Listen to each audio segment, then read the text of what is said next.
down the captain's chair, thrown it out into the snow. We've replaced the guitars with coffee makers and pulled out the Barca Lounger, because this, my friends, is Spaced Out Sunday. I'm your host, Everett Thiemer, and we are happy to welcome Kingdom of Nye Radio and Revolution Radio to tonight's broadcast. If you miss any part of the show, you can listen to our archives. They're always free at youtube.com/Spaced Out Radio. Just do us a favor and hit that subscribe button. Our website is spacedoutradio.com, where we have a plethora of features for you, including rocking out to some Bumblefoot, opening up the SOR Vault, where you can find some really cool swag. You can hang out with the space travelers, and so much more. Tonight's show is brought to you by CHIVE Charities. Please head on over to Spaced Out Radio's official charity, chivecharities.org, as we work to make the world 10% better. Tonight, we are joined by paranormal researcher Zelia Edgar. Zelia has had a lifelong interest in the unexplained and has spent the past decade looking in depth at events that cause us to question what we really know. She is a former MUFON investigator and state director who decided instead to follow one of her passions, investigating paranormal events and cases that seem to blur the lines between different types of phenomena. And you can learn more about what she uncovers at her YouTube channel and website, justanothertinfoilhat.com. Zelia recently gave her first presentation at the Van Meter Visitors Festival, discussing the orb phenomena as well. Not content with trying to answer the questions of this world, she is also a fiction writer, building worlds in the horror and cosmic sci-fi realms, reminiscent of authors such as Poe and Lovecraft. Zelia, thank you so much for joining us on Spaced Out Sunday. Oh yeah, sure thing. Thank you so much for having me on. It's a real honor. I've discovered your work through Stephen Ward, who was one of our former guests, and you know, it's fascinating. And before we get into a lot of it, and we've got a lot of ground to cover, I want to find out a little bit more about what got you into the paranormal to begin with, and how it brought you to look at these things in a little bit different way. Boy, it's kind of a weird thing, but I can't really remember a time where I wasn't interested in all of this stuff. I started researching it probably when I was like 8 or 9 years old. And it's funny, but actually one of John Keel's books was the first one I read on it. It was The Complete Guide to Mysterious Beings, which used to be Strange Creatures from Time and Space. So that was kind of like the backdrop of how I started. And then, of course, Chad Lewis and Linda Godfrey are two Wisconsin investigators and researchers, and I went to their book signings, and it just, from there it kind of took off. So, yeah, I've been seriously researching this, for a little over a decade, I guess you could say. Now, did you have any experiences as a child? I did. It's kind of a weird thing because, I don't know, it's kind of weird because, I can't really say whether those were part of why I was interested in it, because it just didn't really seem like a big deal, if that makes sense, I guess. But yeah, no, my whole family actually has had unexplained occurrences in their lives. My grandma lived in a haunted house when my mom was growing up. My mom and one of her sisters saw a UFO when they were kids. So stuff like that. And it never really was made into much of a big deal, it was just sort of, oh yeah, that was weird, that happened, and then everybody just kind of moved on. So yeah, I don't know if that's kind of part of my interest or if that's sort of just there in spite of that. But yeah, I've had experiences I can't explain really. Kind of, I guess, in line with hauntings, and then specifically a lot of UFOs. Nothing groundbreaking, no actual flying saucer sightings or anything like that, but meandering nocturnal lights, actually orbs. I had a close sighting of those with 5 other people a couple years ago, so that was interesting. Wow. Yeah. Oh, excuse me. That's going to be one of those kinds of Sunday nights. Now, you mentioned your family, so has your whole family kind of dealt with paranormal throughout everybody's life, or was it just kind of your mom and immediate family in that one house? It It was mainly that one house. A lot of things happened in that house. And the funny thing is that, because yeah, as a kid, of course, I wanted to hear everything, like every detail of every story. And it was almost like they didn't realize how weird the stuff was until they actually moved out of the house. It was a lot of like disembodied voices, uh, objects moving, stuff like that. And so after they left, actually, after my grandma moved, then everyone was kind of like, that was actually weird, as opposed to actually being in the house and thinking, oh, it's haunted or anything like that. It was just kind of weird things that happened. So yeah, it was mainly that. And then, yeah, this one really weird UFO encounter that my mom and my aunt had when they were younger. But yeah, as far as anything previous to that, it's one of those things. My grandma actually mentioned someone she knew seeing what she described as a hairy arm come through their window. This almost like Bigfoot-like sighting. But when I asked her about it, because again, of course, I'm interested, she just didn't really have anything else to say about it. So I don't know if it's anything beyond that, time-wise, or if it kind of was just random occurrences prior to that. But yeah, and I know there's a theory too that sometimes certain bloodlines just tend to experience weird things. So maybe it's part of that. I'm not sure. Now, when you say that your mom saw a hairy arm come through the window, was it like through the glass, and could she see something on the other side, or was it literally like an arm materializing at the glass and coming out into the room? Oh yeah, that was actually my grandma, and I think it was someone she knew, like one of her brothers or something, but I don't know. She never really explained the whole thing in detail. So yeah, and I've asked her a few times, and that's pretty much all the detail she gives me on that. So you kind of just grew up with this stuff in the environment. Were you yeah. afraid of it at all, or were there any times where you were experiencing fear about it, or was it just something that was there and you lived with and kind of assumed everybody had the same experiences? Yeah, that's kind of more how it was. So I know growing up, like my first, experience, I guess. It's funny because as a researcher, I feel almost weird saying, I've had experiences, which is funny because, that's what I deal with then as a researcher talking to people is they're like talking about how, they don't want to seem crazy or something. And I can get that actually. But yeah, my first experience was when I was 2 about, I guess. And I don't personally remember it, but my mom does. She said that I was trying to ask her what this glowing ball was in the house. And of course, she didn't see anything. So that was probably the first experience I had. And then, yeah, after that, it was mainly just, again, I've had a lot of like UFO sightings, but they've all been, mainly meandering nocturnal lights and things like that. And I think because I am interested in it, I don't have that sort of fear towards it. It's kind of just more of an interesting thing for me. And of course, now that I'm older and really, really into it, I wish that I would see more stuff. I wish that more things would happen. But I guess it doesn't work that way. Yeah, I think a lot of us feel that way. When did you get really interested in or involved in researching, learning about, discovering these topics? When I was 10, I went to one of Linda Godfrey's book signings, and that was probably like just this moment where like it kind of all shifted because I saw that, here's someone who's actually, doing this as a job. They're really seriously involved in trying to understand this stuff.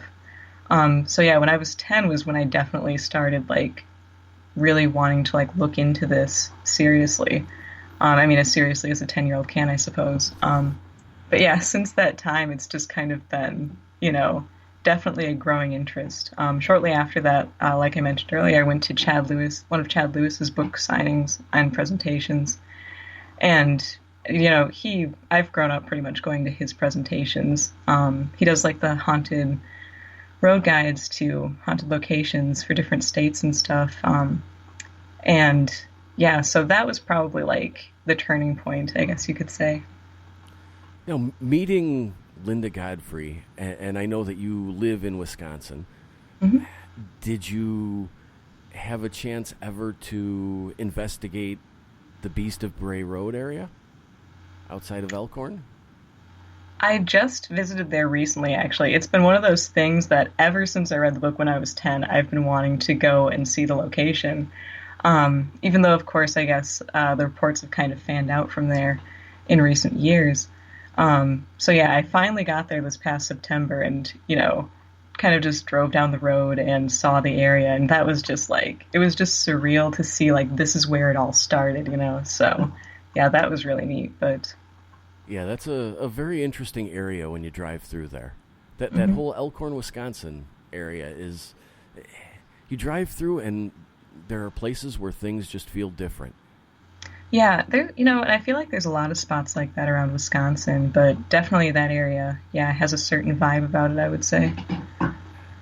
So you got to meet her. Who else did you really delve into when you first started researching or discovering your love for these topics? Boy, Lauren Coleman definitely was one of the first, just because he has Mysterious America, is such an in-depth look at so many different occurrences. So yeah, that Lauren Coleman was one of the first two, and then John Keel has always kind of been in the backdrop. I actually didn't realize I had read one of his books first until I found it again just recently, because I only remembered that there was this encyclopedia that I had read that was one of my all-time favorites, and then of course I got it from the library, and I guess they got rid of it because I could never find it. And so I was literally looking through then all of his books, because I have most of them, and I saw that one. I was like, oh, I should give this a shot, and I'm reading it, and I'm like, oh my gosh, this is that encyclopedia that I read when I was probably 9. So yeah, Keel has, I guess, always been an influence, even though I didn't really know it. But yeah, then Ivan Sanderson, too, is another one that really influenced me and continues to. Well, I think most people probably know John Keel. If they don't know the name, they know his book, The Mothman Prophecies. Oh yeah, definitely. That's, his most popular one.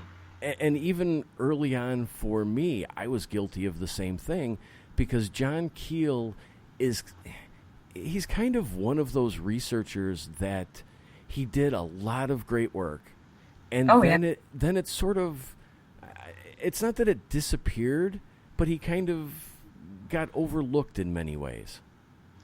Yeah, it's really weird. I know most of his books, I guess, were going out of print. Before, I don't know exactly when, but before the movie came out, the Mothman Prophecies movie, and then they were kind of revived, which I'm really happy about. But no, I do feel like he is considered fringe, which is kind of a weird thing to say, because the paranormal is, you could argue, a very fringe topic already. But just, he really kind of tried to break down the different patterns and the different models of belief around these occurrences. And so for that, I feel it's kind of hard to type his work into any particular framework of investigation. And so it was kind of, just sort of phasing out, which I'm really glad that it's definitely back and here to stay, I hope. Well, it does seem like it's coming back, and it seems like he's finally getting some of the recognition that people could argue that he deserves. Because, I'm not even familiar at this point with all of his work, just because he had written so many different things, and it did sort of disappear, go out of print. It wasn't the reference material so many people were grabbing at and pulling out to discover these topics and things. What do you think is probably his most influential work on you? Oh boy, that's a tricky question. Because we can say that he is known for the Mothman Prophecies, but he covered so many other topics. Oh my gosh, yeah. I know his work on UFOs. I guess if I was going to have to pick one, it might be Operation Trojan Horse. Because before reading that, so I read the Complete Guide to Mysterious Beings way back in the day when I was 9 or 10. And then when I rediscovered him with the Mothman Prophecies, actually, I was still very much in like the hard and fast, UFOs are spacecraft from other planets, sort of vibe, and cryptids are, flesh and blood creatures and stuff like that. And so I read the Mothman Prophecies when I was 17, and that kind of started to change my mind on that, but it really wasn't until I read Operation Trojan Horse that, especially for the UFO thing, I just started to realize you have to take kind of a longer look at it, and look beyond the accepted model of, extraterrestrial visitants. And so, yeah, I guess Operation Trojan Horse would probably be the one that really had a profound impact on how I view things. You mentioned Ivan T. Sanderson. Mm-hmm. Can you tell the audience a little bit about him and about how he maybe influenced you a little bit? Because I think he's another one of those authors and researchers that has kind of gone under the radar a bit. Oh, yeah. He is just such an interesting study, too, because he actually started as a biologist. He wrote encyclopedias. And he also worked for counterespionage for Britain in World War II. And that was how he got interested in the paranormal and the UFO problem, was he was actually having sightings of these green orbs that was making his job of trying to determine like Nazi maneuvering with lights very difficult, because he was seeing these green lights that were flickering on and off. And so that's how he got interested in, this field. And it's just the way that he looks at, all of these different types of phenomenon is just so interesting, because he comes at it from a very trained, logical, rational standpoint. And that works its way into like theories that are incredibly Keel is fringe, and Ivan T. Sanderson is in his own way as well. He was kind of a proponent of, in Invisible Residence, the crypto-terrestrial idea that possibly there might be, an advanced race that has inhabited Earth with us, and probably preceded us in technological advancements. And then in Uninvited Visitors, too, he also discusses the possibility that some UFOs might be biological entities in and of themselves. So, yeah, Sanderson is definitely very interesting. And it's cool, too, because, at that point in time, like the 60s, 70s, he and Keel were, working together. They were actually friends. And so you can see their correspondence, too, is just really, really neat. Before we dig too deep into some of these things, you mentioned crypto-terrestrial, and there are several different hypotheses out there, whether it be the extraterrestrial or the ultra-terrestrial. Crypto-terrestrial is a little bit new to me. Can you explain that? And how it's maybe a little bit different from the ultra-terrestrial hypothesis? Oh, yeah, that one, I believe, too, that it probably is the least well-known. Extraterrestrial, of course, is like the current model, I would say, for explanations of UFO sightings and abductions and things like that. And ultra-terrestrial is gaining speed, I would say, and of course that was mainly Keel's thing, even though Sanderson actually coined that term as well, ultra-terrestrial. But crypto-terrestrials is the notion that there might be, some sort of species or race that is indigenous to Earth, that just is far superior to us, and so possesses the technology to have UFOs and like things like that. And this theory, Sanderson in Invisible Residence really, I won't say believed, because he just kind of propounded all these theories and never really, staked a claim on which one he thought it was. But he discusses the idea that potentially there might be this, super intelligent race living in our oceans, because of course they are mainly unexplored. So yeah, the crypto-terrestrial idea is kind of that idea that there might be some sort of hidden race living on Earth with us for all this time, responsible for what we consider to be extraterrestrials or ultra-terrestrials. Would this potentially hidden race, does this play into the hollow Earth theory, or there are some? Do they think that maybe these are creatures living in the forests, or how does that play out? Yeah, there's a ton of theories as to where exactly they would be. I know the hollow Earth theory is one of them, Yeah, Sanderson was, like I said, though, very much a proponent of the aquatic entities, especially too because he was really interested in the USOs, the unidentified submerged objects, which there are still to this day, tons of sightings of these objects, that we would consider to be spacecraft or UFO sightings going into or coming out of bodies of water. So, there's some people who believe in the hollow earth theory, some people who think that, there might just be caves or other subterranean races. The forests, I haven't heard that one so much, but I'm sure that that one's out there as well. We've got about 2 minutes left before we have to step out for a break. You were a MUFON field investigator and a state director for Wisconsin. Can you tell us a little bit about what that experience was like, the training that you went through, and what it was like to be part of MUFON? Because you did step away. Yes, it was definitely interesting, and I am glad that I did it.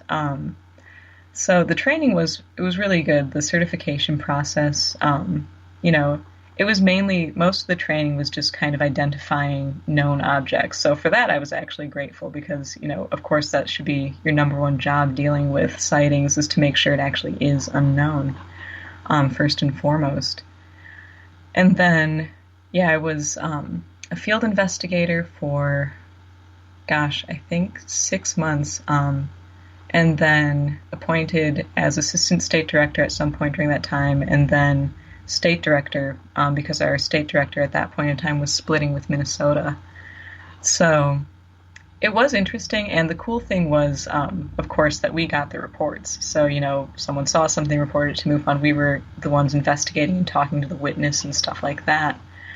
The caseload was definitely, there was a lot of, paperwork, even for hoaxes and stuff like that. So the time to put into it was definitely kind of an issue, especially as I was trying to pursue also my own research. So that was part of my decision for stepping down and moving away from it. Well, I think MUFON has taken a bit of heat lately, but I think there are a lot of good people in the organization. Oh, yeah. And I think there's still a lot of good work being done through them, despite all the criticisms. Oh, yeah, definitely. I do think that it's, a very good thing to have a catalog going, where people can report and can talk to someone about their experience. And especially for the witness, too, because I know I dealt with a few of them who you could just tell that they were bothered by seeing something they couldn't explain. So that is definitely, really worthwhile work. Zelia, I'm going to get you to hold on for just a second, and we're going to step out for our first break already. All right. We'll be right back on Spaced Out Sundays. Looking for the stories of the strange and weird that you will find hard to find anywhere else? Check out the SOR Newswire on our website. Our writers, led by Captain Shirk, are scouring the world for the oddest and most bizarre stories we can find. Everything from weird crime to suspenseful and paranormal. We're working hard for you to bring you the most intriguing news of your day. Check out the SOR Newswire at spacedoutradio.com today. Hey everybody, the SOR Space Travelers is open. For just $5 a month, you can hang out with Dave and our crew privately in our members-only section. With your signing, you'll receive newsletters on what's going on with Spaced Out Radio. You'll have direct contact with the host during the show in our chat, live streaming videos, and a great forum for your posts and more. Become a space traveler now at spacedoutradio.com.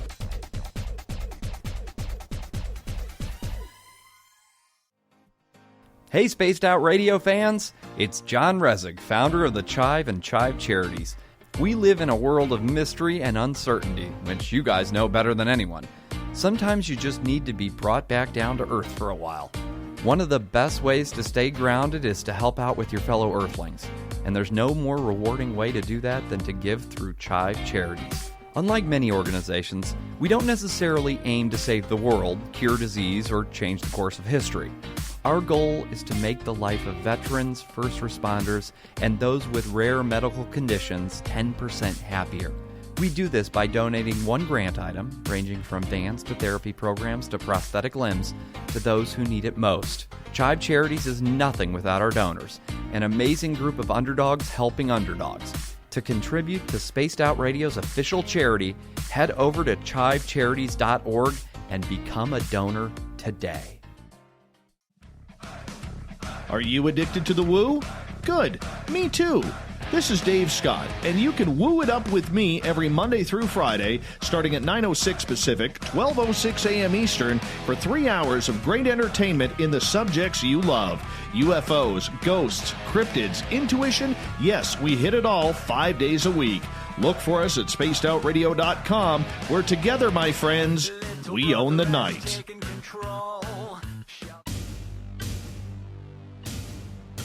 You wanted new SOR gear, and now you can have it. The SOR Vault is fully stocked with t-shirts, hats, hoodies, mugs, and everything in between, with great logos for you to choose from. So head on over to spacedoutradio.com, click on the SOR Vault, and go shopping. Pricing is quite affordable, and you can look good representing your favorite show. So go to our website and pick up your new SOR wear at the SOR Vault today. A timepiece is a reflection of who you are, and what better way to show off the real you than with an Escape watch? Escape is a lifestyle brand accessorizing your days and nights. Choose to escape and create the life of discovery that you deserve. Dream, play, unite with your own personalized Escape watch. Head to escapewatches.com. There is no time like the present to enjoy your escape. Use promo code SMF2017 for your 20% discount today. Move over, brother, and let me own Saturday night. This is Rich Giordano, and I'm inviting you to tune on in to Spaced Out Saturdays starting at 9 p.m. Pacific, 12 a.m. Eastern, where I'm going to bust open the lids on everything paranormal. Why? Because we want answers, and I'm the guy who's going to deliver those answers to you. Join the chat rooms, and we'll see you this Saturday. Just be there. No, really. From the heartlands of Canada to beards around the world, we know how to take care of you. Fill your follicles with the Mighty Moose Beard Oil.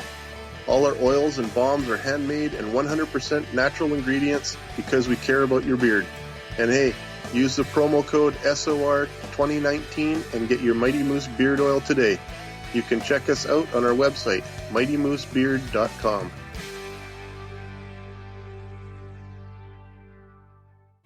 We're adding to the entertainment online for Spaced Out Radio. I'm Amber Beckrud, and I want to invite you to subscribe to our YouTube channel and check out Cryptid Tales, where I will take you on a journey into some of the strangest legends and lore from around the world, relaying the stories to you of the strange creatures and experiences that people have had throughout time. You can find Cryptid Tales at youtube.com/Spaced Out Radio, and while you're there, don't forget to check out our free archives and leave a comment. See you there. Heading to Vancouver and looking for some great nightlife? The Moose Vancouver is the place to be. Catch a game on one of the big screens or just come rock out to your favorite 80s and 90s hair bands. Great food starting at $6.95. The Moose Vancouver is open until 2 a.m. nightly. It's easy to find near the corner of Nelson and Granville. The Moose Vancouver is the official rocking bar of Spaced Out Radio. Looking for something new to push your limits? Look Beyond the Spectrum, a new docuseries featuring some of the best researchers in the world when it comes to everything from UFOs, government cover-ups, and strange humanoids. Truth seekers Stephen Bassett, Jeff Meldrum, Jack Kasher, and Stanton Friedman, among others, all chip in to bring their knowledge to you. Beyond the Spectrum can be found on Amazon as well as Tubi TV. Tell us what you think on our Amazon page.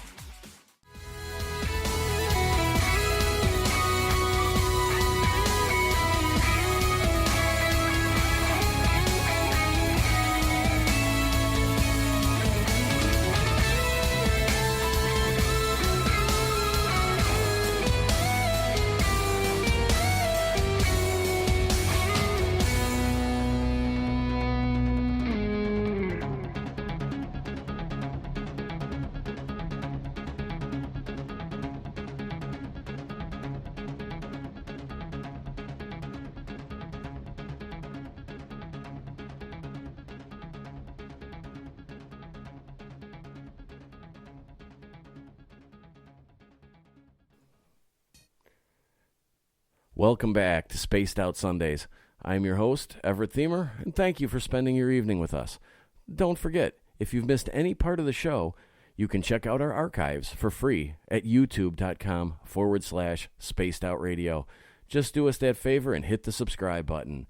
Our website is spacedoutradio.com, where we have a plethora of features for you, including rocking out to some Bumblefoot, shopping in the vault, joining the Space Travelers Club, which is the best $5 you're going to spend every month, and so much more. We are talking with Zelia Edgar, and we were talking UFOs, but she brought up something in the first segment that I want to circle back to, because she mentioned a lake monster in a lake called Lake Geneva, Wisconsin. And this is one of those things that I lived in the area, and I'm not overly familiar with this. Zelia, thank you so much for being here. And can you tell us a little bit about what's going on in this lake outside of Chicago and Milwaukee? Oh, yeah, sure thing. Lake Geneva has Jenny, actually, the Lake Geneva lake monster. And like many lake monsters, I feel like kind of its heyday was the late 1800s, early 1900s. And there were several sightings, by people in the town, and then, like many of these lake monsters, specifically in Wisconsin, the ones that I've heard of, it just kind of vanished for a while, and then, every now and again there'll be sightings here and there, which is really interesting because, of course, if you're looking at, a monster, you're looking for a population of these creatures, and to just have, a sighting every, couple of years or even couple decades sometimes, it just really doesn't make sense for that sort of concept. Well, Lake Geneva is big, but it's not that big. Yeah, and that's it seems like it would be very hard to support any kind of population in the lake, especially with the amount of people that use it for recreation. Yeah, definitely. And then there's the issue, too, of, so often groups will go to investigate and try and find this lake monster. And, of course, it is, like you said, it's a pretty big lake, but you would think that after all this time, if there was, a measurable population of these things, you would have to find something at some point. So, of course, that sort of ties back to Keel's theory of, the ultra-terrestrials or the super spectrum, and the actual nature of the reality of these things. That is really cool, and it's always fun to learn a little bit something new every day. And I feel a little embarrassed that I spent so much time there and didn't even know about it. But I think that illustrates how these things can kind of pop up in the news and then fade away. Yeah, definitely. I know in recent years, I think I believe the last time I was there, may have seen a sign for it or something like that, but it was fairly recent as far as I can remember, that these places will, start kind of advertising their legends. So... Oh, maybe there'll be a Jenny Festival in Lake Geneva, Wisconsin sometime soon. Yeah, hopefully. Now, you spoke at the Van Meter Visitors Festival. Yep. Can you tell us a little bit about the Van Meter incident? Because I think a lot of people might be a little unfamiliar with it. And then can you tell us a little bit about your presentation? Yeah, sure thing. So the Van Meter Visitor was this winged entity that showed up in Van Meter in 1903, and it was spotted by many of the prominent townspeople, including a bank manager and several others. And the weirdest thing about it, because it was there for about 5 days, and again, many people saw this thing, is that it wasn't strictly even the creature, which was weird enough as it is. It was described as this, I think about 9 feet tall, winged thing. One person actually called it an antediluvian beast, kind of relating that it may have looked sort of like something prehistoric, like a dinosaur, which had this glowing light, which emitted from a horn in its head. But aside from that, there were also strange sightings of lights in the sky, and one person who actually saw the beast claimed that it emitted some sort of mist, which rendered him senseless and actually zapped his memory for the rest of the night. So the whole affair ended with a posse of the people from Van Meter actually going after this beast, which apparently they believed was roosting in this mine. And they claim that it went down into the mine and was never spotted again.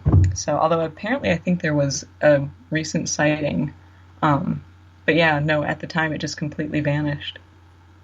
So there was only the one sighting, or the one event? It wasn't ongoing?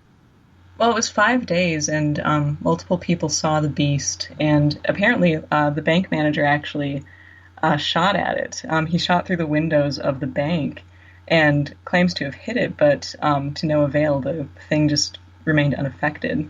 So, but yeah, 5 nights of continuous sightings, and from then on it just kind of dropped off. Were there any sightings from that point, maybe up until, the recent sightings, or was it just dormant?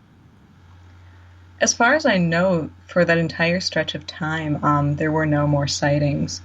Though apparently the whole area of Van Meter is kind of known for having weird activity. There's this abandoned brick and tile factory that people claim was haunted, and there's other areas that have haunting type activity.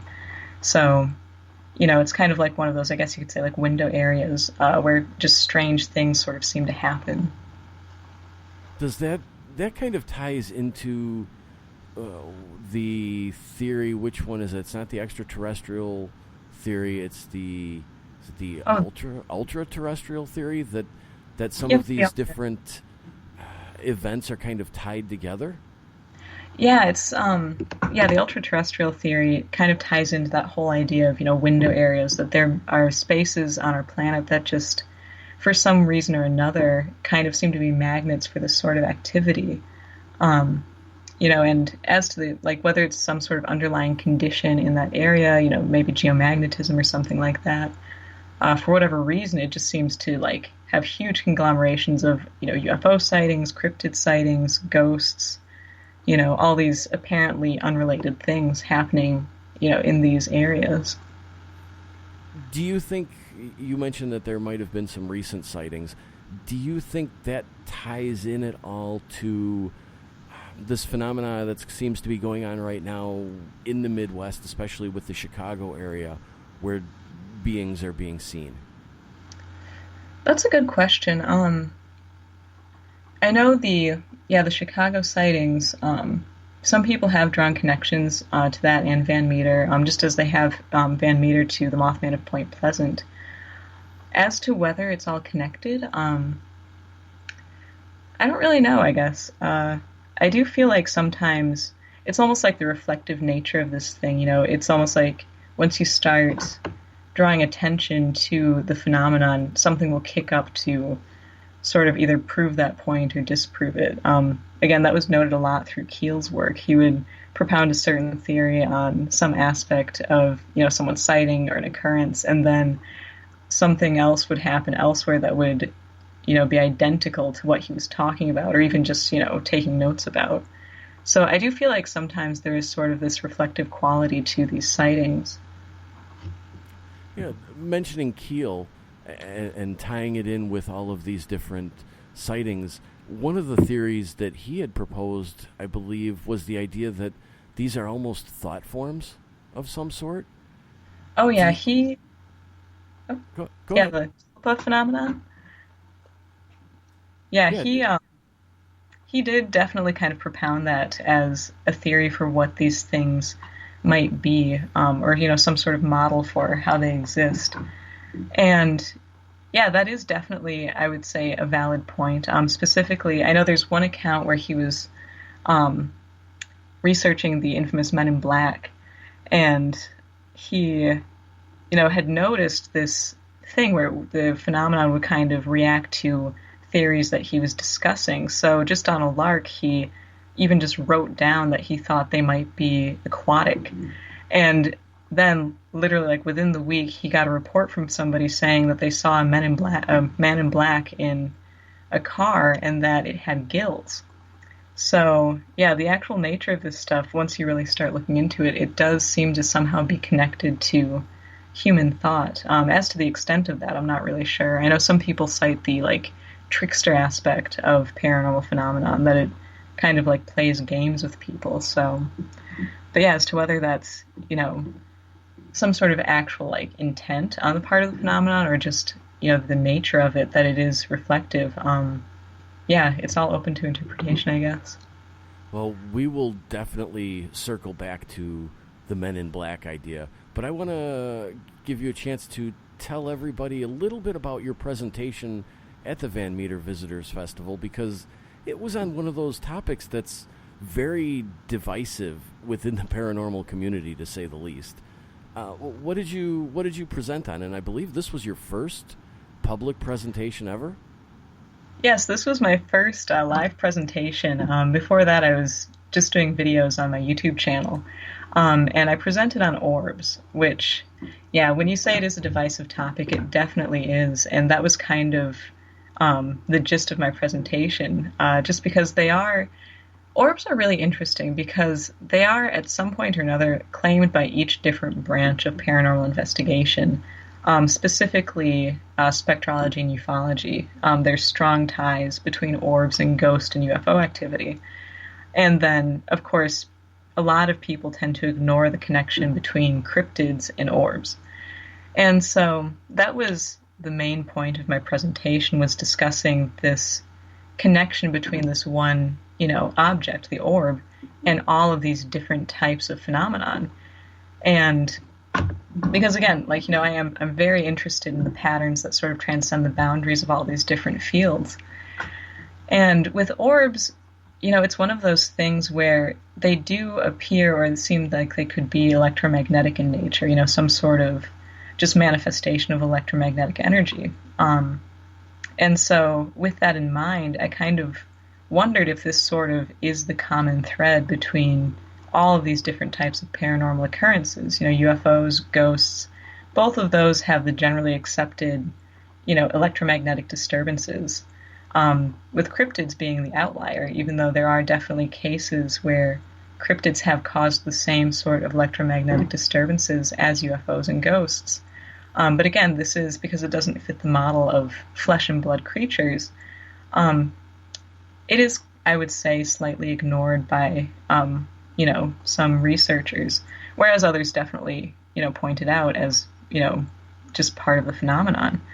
And so with orbs, I just wondered if, instead of looking at them in the separate, UFO orb, ghost orb, and then kind of excluding cryptid orbs, I wondered if they are just sort of evidence of this electromagnetic nature of these different types of paranormal phenomenon. So that was the gist of my presentation there. And it was a pretty cool time. I could wipe or run my foot along my carpet and slap a quick picture with my cell phone, and I would probably catch an orb or two. Oh, yeah. How does one discern between a legitimate or valid orb and dust? Because I know that many people subscribe to that theory that the orbs are souls that have passed on, and they use the evidence that when you look closely at the orbs, they have smiling faces. And that's a hard one for me to justify or accept. But when you look at some of these orbs, when you look closely, you can see that there are different, what appears to be different types. How does somebody determine what's a valid orb and what's just dust? And this is where we're going to probably get into the divisiveness. Oh, yeah, that was actually a disclaimer I offered during the presentation. When I was talking about ghost orbs, I was like, what I am not talking about are photos of dust, bugs, and rain. Because it's true, when you look up orbs on the internet, and I hate to say it, but most of them are dust motes. And two, you even get that with UFOs. During my time with MUFON, I had some people sending me just lens flares saying that it was an orb UFO. And of course, most of those were actually hoaxes. But yeah, with photos, see, I was mainly concerned with sightings of orbs, just with the naked eye, someone actually seeing one in real time, in real life, strictly because it is sometimes difficult to tell with photographs. I would say that probably, especially with ones that people would consider ghost orbs, in a house or whatever, the photo in line with other photos, if you have an object that appears only in one, and it's, a single object, that is less likely to be dust or other particulate matter than if you have, 5 photos that all have hundreds and hundreds of orbs in them, or, you start out with hundreds and then it's dozens and then it's just a couple. That is a sure sign that you're photographing dust instead of, whatever these orbs are. And as far as the actual image itself, sightings of orbs tend to have a more even, perfect glow. They appear to be solid, just but made out of light, as opposed to when you get a photo of particulate matter, it'll be kind of splotchy. And unfortunately, I do feel like a lot of those images where people say, oh, you can see the face in them, or, it's got something like an entity inside of it. I feel like a lot of those definitely are just, classic matrixing the brain, trying to make sense of random images, just with photos of dust, or moisture is another one. If that works its way into the lens, you'll get these really cool looking images, but unfortunately it's just water droplets. Yeah, there seems to be, and maybe I'm wrong with this, but there seems to be 2 different types of genuine orbs. There are the ones that you can see but maybe don't get photographed or won't show up on a photo, and then there are those ones that they look odd compared to the rest of the orbs in the photograph, but it wasn't something that somebody noticed when they were taking the picture. Do you have any explanation for the differences? Are they different types of entities, or how do you explain that or account for that? See, it's one of those things where I feel like there's the same sort of issue actually with disembodied voices. Sometimes you'll have someone say that they hear something, but they had a recorder running at the same time and it didn't pick it up. Whereas other times you'll have someone claim, have an actual voice on the recorder. Of course, that's the EVPs, the electronic voice phenomenon. So I feel like sometimes, and even with apparitions, sometimes people will see something that doesn't pick up on camera or video, or, something will show up on the camera or video that they couldn't see. I feel like there is some sort of difference possibly in electromagnetics. Maybe it's coming through at a frequency that explicitly affects, the human mind, the neurological system. It kind of imprints itself on that, as opposed to being an actual, thing that can be photographed. And then on the flip side, if it is a slightly different frequency than that, it could imprint itself in the camera, in the recorder, but not necessarily be picked up by human sight. So, because I know I have noticed that with visual and audio stuff, people will say, either they picked something up that wasn't there, or they saw something that didn't pick up. And that's the only explanation I can currently come up with. When you gave your presentation, or when you talk about orbs, have you gotten into any fistfights with people who are claiming, that they're staunch believers in the idea that every dust bunny or every particle of dust floating around is in fact a ghost?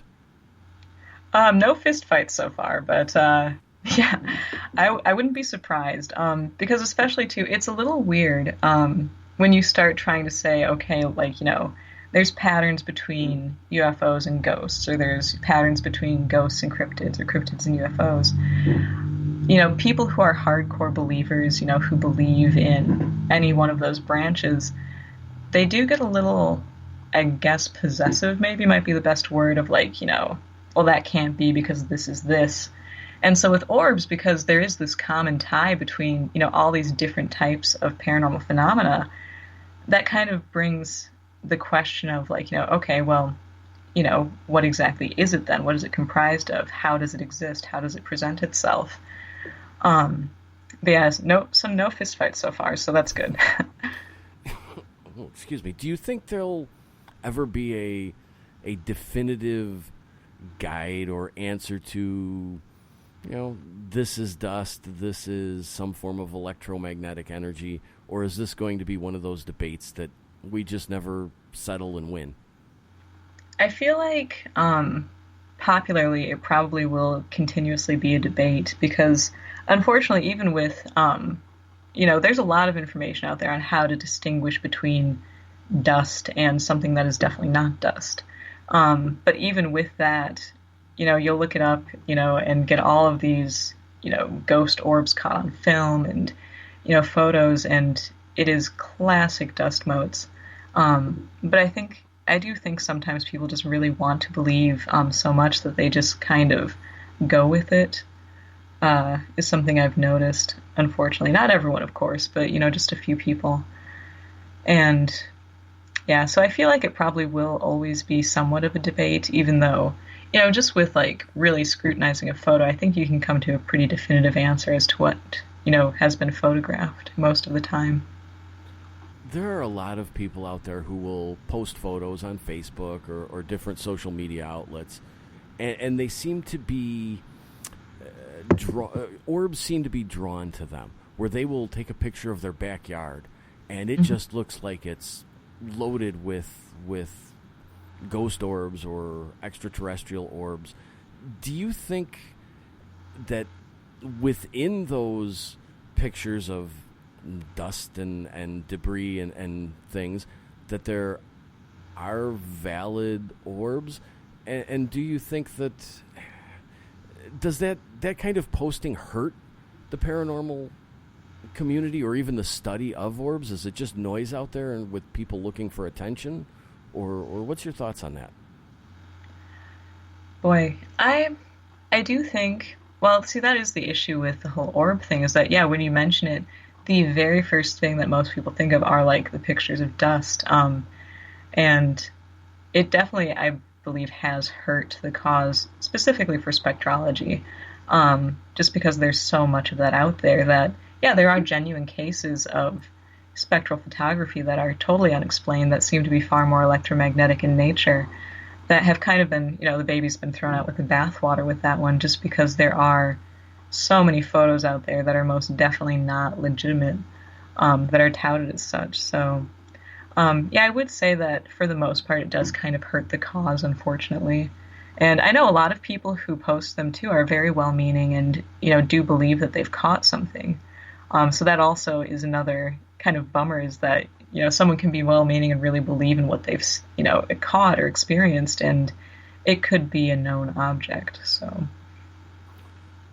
Yeah, I think you're right. And Zelia, with that, we are going to step out here in a minute for a quick break. And when we come back, we're going to talk about the Chicago fire.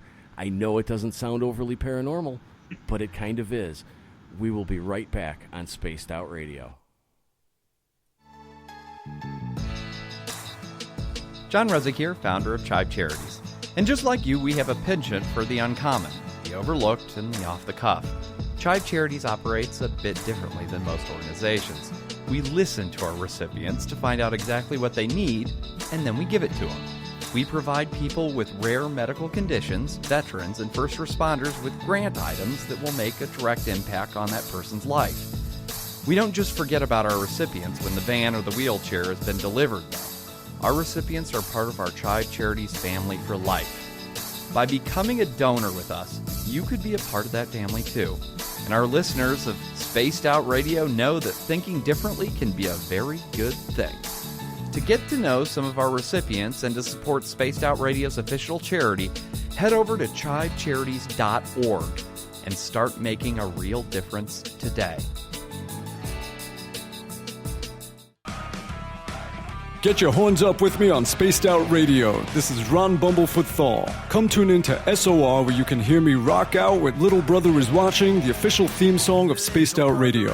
And then come on over to bumblefoot.com, where you can find out about my tour schedule, my music, and everything else. Bumblefoot.com keeps you up to date on what I'm doing and the best way to stay in touch with my music and music camps. Sign up for my newsletter at bumblefoot.com, and remember, Little Brother Is Watching. So, you love talk radio? Then you'll love TalkStreamLive.com. TalkStream Live is always on, 24/7, with the best streaming talk shows. Find your favorite talkers and discover some new ones. It's free, readily available online or on mobile with any smartphone or tablet. Finding your favorite talk shows all in one place has gotten a whole lot easier. Just go to TalkStreamLive.com. Be sure to download the free apps from Google Play or the iTunes App Store. At spacedoutradio.com, we have a little bit of everything for you to stay up late. So while you're there, check out our SOR Newswire, where our team brings you stories of the weird and strange to the WTF from around the globe. News on Bigfoot, UFOs, paranormal, Darwinian-type crime tales. It's the stories that the mainstream media usually won't touch. Well, we got them all on the SOR Newswire, only at spacedoutradio.com. Visit purpleplates.com today. For over 40 years, the Purple Energy Plates have been delivering amazing results for their many customers. Inspired by the great genius Nikola Tesla, the harmony, healing, and energetic effects of the plates have proven over and over to be beneficial and often miraculous to thousands of customers. Check their site for daily specials and choose from their many energy products. You won't be sorry. Visit them today at purpleplates.com. Come hang out with me, Little Richie G, as I take over the airwaves on Spaced Out Saturdays. This is Rich Giordano, and I'm going to bring you the most fun on the radio you can have with your clothes on. We're going to get to the heart of the subjects from UFOs to what's going on in the paranormal and everything in between. So come join me at spacedoutradio.com starting at 9 p.m. Pacific, midnight Eastern, for the fastest 3 hours of your week. The SOR Vault is open for business, and do we have some cool swag for you to pick up? All you have to do is head over to our website and click on the SOR Vault. You have a variety of cool logos to choose from, and put them on anything you want. T-shirts, hoodies, hats, coffee mugs, you name it, we can get it to you. So do your shopping by supporting the store you love. Get your Spaced Out Radio swag at the SOR Vault today.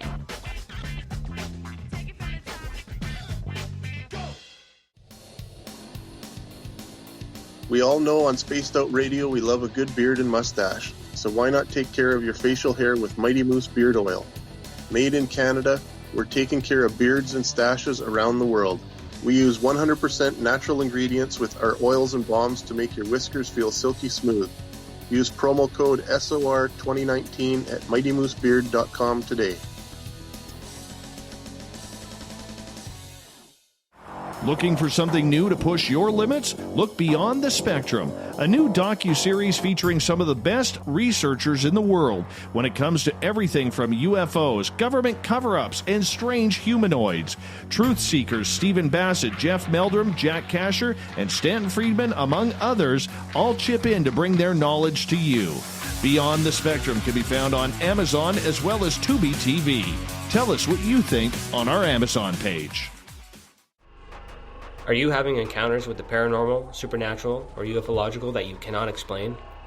Look no further than the SOR Sightlines Report, brought to you by the Experiencers Support Association. This is Ryan Stacy, head of the Research Association, TESA. Soon on the Spaced Out Radio website, you'll be able to file your reports and have them researched for you. We are independent and ready to help Spaced Out Radio listeners today. Hi, this is Amber Beckrud, and I want to invite you to subscribe to our YouTube channel where we store all of the SOR show archives for free. And as an added bonus, every 2 weeks I'm posting brand new content on Cryptid Tales, where I will get into some of the spookier legends and folklore from around the world and tell the stories that go with them. Find us at youtube.com/spacedoutradio and check out Cryptid Tales today. Drop a comment and let me know what you want to hear. See you there. For the price of 1 cup of coffee a month, you can become an SOR Space Traveler. The Space Travelers Club is a place where you can interact with other listeners, either live during the show or on our great forum. We want your stories, pictures, comments, and ideas. You'll get live video streams, exclusive content, and be a part of our newsletter. Stay in touch with everything SOR. The Space Travelers Club is just $5 a month at spacedoutradio.com. Hi there, this is Dave Scott, and I'm bringing you the Woo every Monday through Friday on Spaced Out Radio. I'm going all out to bring you the strangest, oddest stories and subjects I could find for your entertainment. Why? Because when we hit peak Woo, I know I've done my job. So come tune us in at spacedoutradio.com, 9:06 Pacific, 12:06 a.m. Eastern, and together, my friends, we own the night.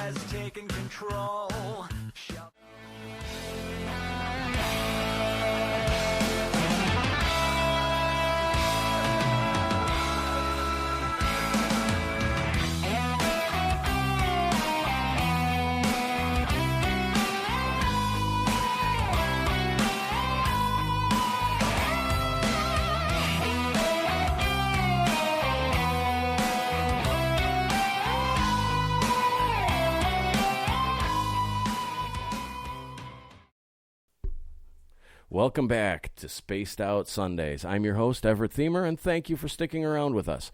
We welcome back everyone listening in on our terrestrial affiliates. KDNF AM 1560 in Dangerfield, Texas, KDUN AM 1030 in Reedsport, Oregon, KZFX 93.7 FM in Ridgecrest, California, WQEE 99.1 FM in Noonan, Georgia, and of course UPRN 107.7 FM in New Orleans. On the digital side, we are on Kingdom of Nye Radio and Revolution Radio. And don't forget, you can check out our archives at youtube.com/spacedoutradio. Just do us the favor and hit that subscribe button. Our website is spacedoutradio.com, where we have a plethora of features for you, including rocking out to some Bumblefoot, shopping at the Spaced Out Radio store that we now call the Vault, and reading up on the SOR Newswire, where you can find Dave's weekly blog, Captain Shirk's news of the day, and so much more. Now, before the break, we were talking with Zelia Edgar, and, you know, I want to move away a little bit from the UFO orb kind of topic for a minute, because one of the things that you had mentioned, and I heard this on another show, is that Mrs. O'Leary's cow did not start the Chicago fire. And living in Chicago, I'm going to have to argue with you there. No.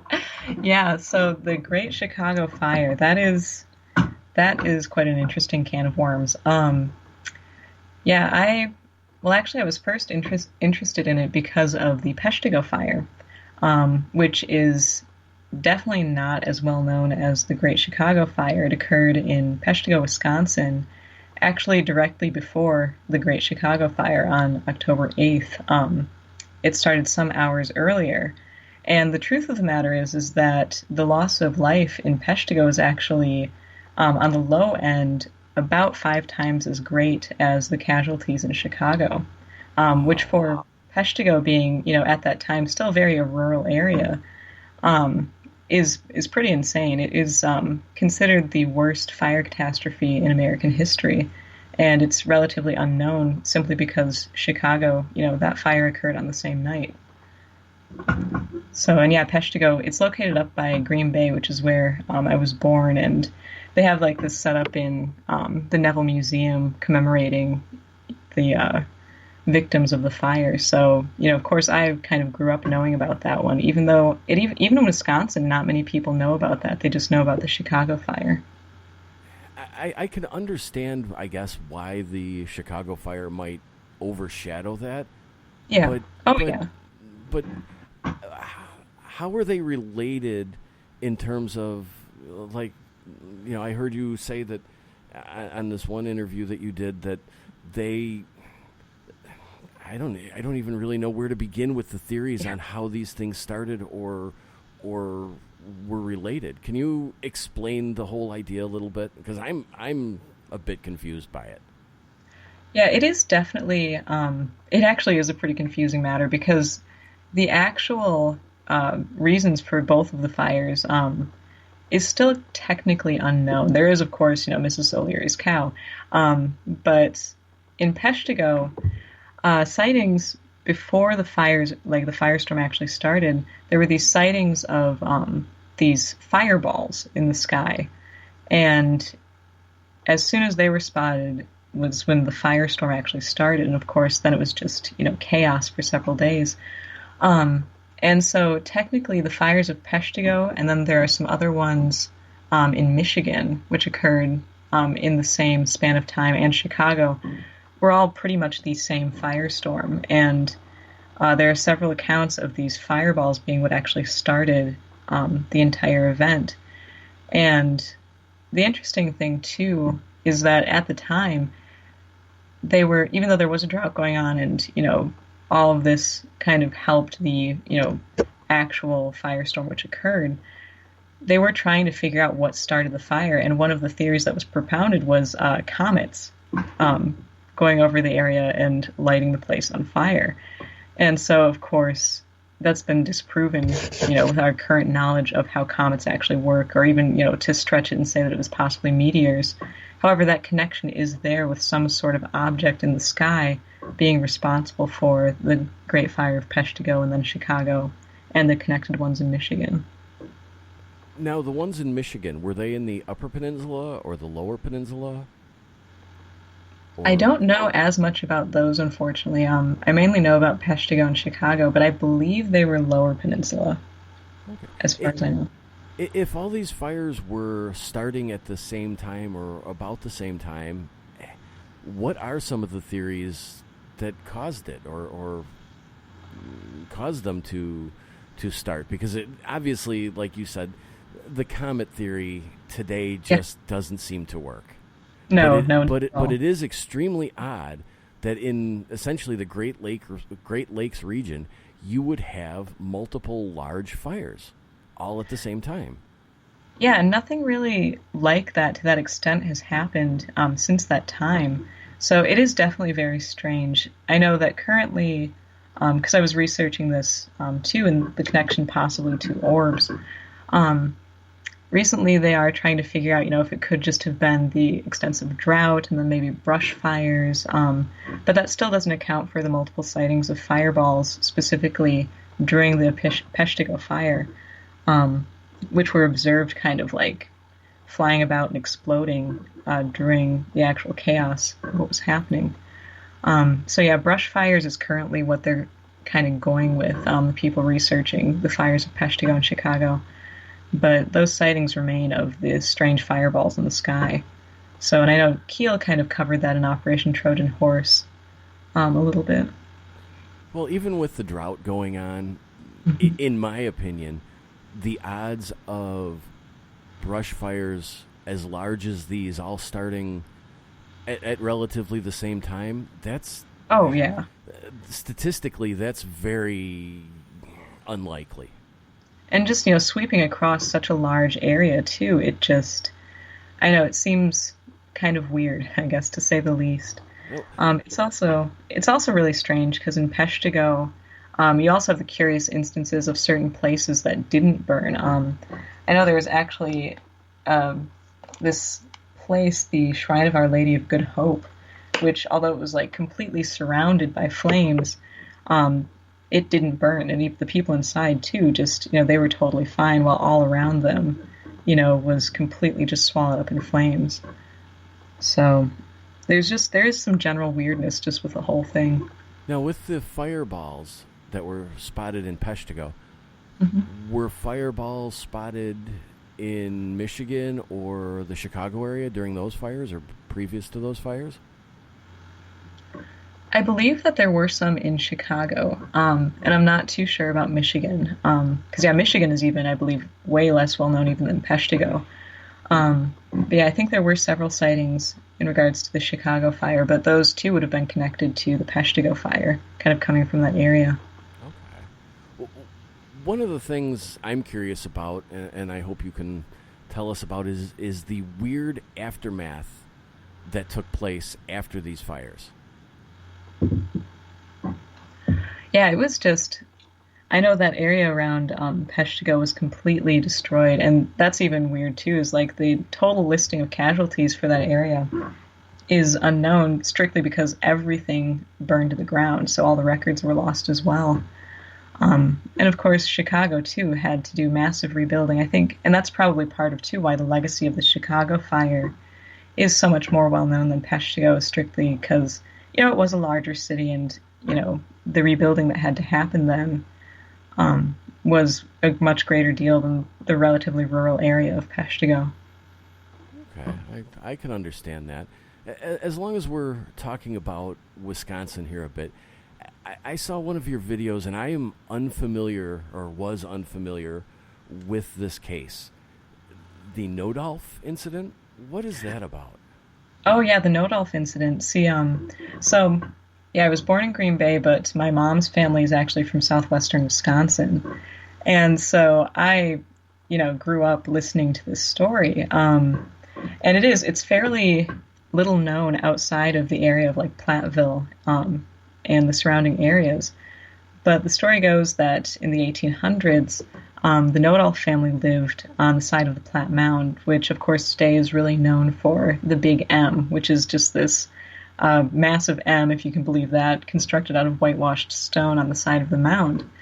And it's a very weird story because what happened was there was this huge storm. The parents had put the kids to bed for the night, and then some hours later, towards morning, woke up because the mother claimed that she heard the younger girl crying. And so they look through the house, and the kids aren't there. But the doors and windows are still locked and bolted from the inside. So they look outside, and the kids are out there in the storm. So, of course, the parents rush out. They grab the kids, bring them back inside. They rush to get, a change of clothes for them. But in spite of being outside for who knows how long in this downpour, the kids were completely dry. It was like the rain hadn't even touched them, whereas the parents got completely soaked just running out to get them. And so, of course, when the parents asked the kids, why they were outside, how they got outside, they actually couldn't respond. They were pretty much struck dumb with shock. And most accounts actually say that they never spoke correctly for the rest of their lives. I found out recently, actually, they did get over this stutter that they had. It was just an effect from shock for a period of a couple days. But even so, they couldn't ever explain what happened to them in that time. And yeah, it's a very strange story that, again, it's completely unknown outside of southwestern Wisconsin. Now, this big giant M, is that something that somebody put there? Is it a natural formation that just happens to look like an M? What's the origin of that? So the M, it was put there by the University of Wisconsin-Platteville, and it stands for mining because Platteville actually began pretty much as a mining town. And that tradition is a huge part of their legacy. So yeah, it was constructed, sometime in the 1900s by the UW-Platteville students. And yeah, they keep it up every year. It's just this limestone chunks arranged to look like an M on the side of the mound. So yeah, it's really neat too. You can actually go to the top and, look over. I think you can see Dubuque from there, so. Wow, that's a pretty high mound. Yeah, oh yeah. That whole landscape is just really neat, the driftless area. How big is this M? Boy, I should know this. I have no idea. It's really big, though. Ultimately, it doesn't really matter, because before we leave Wisconsin, I want to hear about the Summerwind Mansion, because that is one of those cases that there's so much to it that is just really, it grabs you and doesn't want to let go. Oh yeah, it definitely is probably the most well-known Wisconsin haunting, the haunting of Summerwind. And again, it's one of those things where once you start looking into it, there is just so much. I mean, it really begins with the Lamont family and the claim that Mr. Lamont shot at an apparition, and that the 2 bullet holes were embedded in the door, all the way from the early 1900s, all the way to the finding of this mysterious human corpse behind one of the closets that then, the family at the time decided just to board it back up. They didn't call the cops or anything like that. And then some years later, went back to go look for it. It was totally gone. Later on, there was this connection to this mysterious land deed. The owner at that point in time believed that he was in contact with the ghost of an 18th century British explorer who claimed to have this land deed for tons of land in Wisconsin that was buried somewhere in Summerwind. It's kind of like, it's like every Scooby-Doo episode kind of piled on top of each other. Has this land deed ever been found? No, it hasn't. It's one of those things where the haunting of Summerwind, it's billed as this really classic type haunting. But like with many of these, classics, there's a lot of things about it that make it kind of more of an outlier. And the instance with the land deed, it's really weird because the more you look into the explorer that was supposed to be Jonathan Carver, a lot of research suggests that he never would have made it as far north as where Summerwind was. And there's some doubt as to whether this land deed even existed, and if it did exist, it was likely just some sort of scheme, like a con scheme or something like that. And it really does remind me, again, I'm always bringing up Keel, but many of his accounts of the men in black, or even people who believed that they were abducted by aliens, in other works such as like Bud Hopkins' different writings, there's always this instance of artifacts that are promised to the contactees or abductees that at the last minute are taken away, or they're never found, or they mysteriously vanish. And that's really what this whole issue with the land deed reminds me of, even though we're, with Summerwind, it's kind of looked at as this classic ghost haunting type activity. There is kind of that element of, again, the trickster aspect of this sort of phenomenon. Has anybody ever gone to the records department and researched the deeds to the land? It should be traceable almost all the way back, shouldn't it? Yeah, I believe so. Well, the deed wasn't for anything regarding that actual plot of land that Summerwind was on, and the details of what it actually was supposed to be for are hazy at best, unfortunately. So, but yeah, then Summerwind too. I mean, the issue with that is it actually burned to the ground in the late 80s. It was, well, most people claim it was struck by lightning. Some people claim that it was torched by arsons. So yeah, I mean, the foundations are still there, so I guess, if the land deed is indeed in the foundations, theoretically it could still be there, but I know it's never really been found, and there have been extensive attempts to look for it. I think that is one of those cases that land deed's never going to be found, and it's going to be left hanging out there. I know, it's like the Holy Grail or something like that, but yeah, and that's the case so often with these artifacts related to paranormal occurrences. It's kind of like, just sort of always out there, always, after the next corner, and it's never really pinned down. You mentioned that so many times something is promised to somebody, and it's never given, or they never receive it. But you did a video on the Symington Flying Flapjacks. Oh, yes. Where somebody actually got something. And this is one of those cases that it seems like a little bit, it's coming back into the forefront a little bit right now. Oh yeah, and I am so happy about that, because it is probably my favorite UFO occupant encounter. And it also happened in Wisconsin, of course, because, it's just such a weird state. And yes, Joe Symington was given pancakes from occupants of a UFO. And this is one of those cases. It was covered extensively in Jacques Vallée's book, Passport to Magonia, which, of course, is the breakthrough book tying fairy lore to UFOs. And this is one of those cases that really, is looked at as a massive outlier if you're coming at it from strict ufology. And I know many UFO researchers, especially back in the day, really wanted nothing to do with it because, really, when you're researching, anything in the paranormal, but just UFOs too, you have a hard enough time seeming like you're not crazy without the issue of alien pancakes. And so the weird thing is, as much as it might be an outlier if you're looking at it from extraterrestrial, just because, alien pancakes just does not sound very legitimate.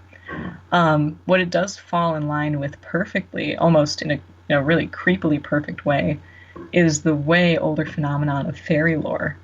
And like I said, Jacques Vallée was definitely very interested in this occurrence.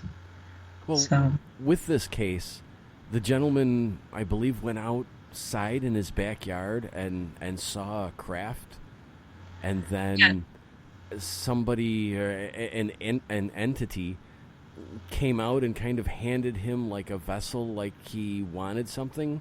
So he brought water? What happened was Symington, it was around 11 in the morning in April of 1961. He was eating breakfast. I don't believe he was eating pancakes. And he heard this noise that he described as like knobby tires on a wet pavement, which is another thing. Many UFOs make this sort of like weird, like sputtering noise. And so he looked outside and saw this craft floating above his backyard. So yes, he went over, and this hatch opened up in it, and he said that he saw 3 men inside that looked like very short Italians, and that one of them handed him, some sort of container, and somehow communicated, and it was never really pinned down whether this communication was like, body language or telepathic, that they needed water. So Simonton, and it's just amazing, like, there's a UFO, in his backyard, he's communicating with these occupants somehow, and he's just like, oh yeah, sure thing, man, let me get you that water. So he goes, gets the water, brings it back, and then at this point in time, he sees further into the inside of the craft, and he notices that one of the entities is, they appear to be cooking something on a flameless grill. So Simonton kind of gestured to the one that was nearest the door, like, oh, is this what you guys eat? And I guess the entity took that as, he actually wanted to try something that they were cooking. So he brought over these 3, for lack of a better word, pancakes. And there's this picture of Simonton holding them, and they look just awful. They're these weird, like, brittle-looking, foamy, bubbly discs, sort of. And so with that, the hatch closed up, and the object took off and actually bowed some of the nearby pine trees. And it's a really interesting case because Simonton reported it as soon as it happened, and there was actually an Air Force investigation with Dr. J. Allen Hynek. And the official conclusion on the part of the Air Force was that he had some sort of like isolation dream where he kind of like manufactured this sighting. And it was hinged on the fact that the pancakes were tested and they all came back as being made of earthly materials. However, the weird thing is that, among other things, they had absolutely no salt in them. And... Oh. Go ahead. Oh, yeah. And so, of course, that would be really difficult to remove from the different materials that were in the actual pancakes. And also, too, there's the fact that Simonton, according to all reports of people who actually spoke with him and researched his story, genuinely believed in what he saw. And there's also the evidence of the bowed pine tree. And also, many other witnesses came forward around that time to say that they did see a flying saucer over Simonton's property. So you have this multiple witness report, and then trace evidence in the form of these weird pancakes. And we're going to have to step out for a break here in a minute. But this is one of those cases that, when you look at it, it begins to sound a little bit preposterous or out there. Oh, yeah. But then there's that thing that brings you back in. The fact that the pancakes, for lack of a better word, had no sodium in them, no salt, which would be impossible to grow, and it's reasonable to accept that this gentleman didn't have the capabilities in chemistry or manufacturing to figure out how to remove them. So how is it explained? Oh, yeah, I know. And then, too, just the multiple witnesses that came forward. None of these people were looking for fame. And, of course, Simonton wished that he hadn't reported it after the media frenzy on alien pancakes from Wisconsin. That's one of those cases that it's very, very interesting. Zelia, we're going to step out for a break here, and we will be right back on Spaced Out Sundays. Hey, space travelers, this is John Resig, founder of the CHIVE and CHIVE Charities. If you know anything about our website, you know we like to do things a little differently. We're not some faceless organization collecting money for a nebulous cause. Our donor dollars go directly toward life-improving items. Then we give those items directly to an underdog who needs it most. To become a donor with Spaced Out Radio's official charity, CHIVE Charities, just go to chivecharities.org/donate. Hello, this is your guitar man, Ron Bumblefoot Thal, and I have to tell you, I love the response I get for Little Brother is Watching from Spaced Out Radio fans. It's amazing how music can inspire and make people think deeper about what's going on in the supernatural world.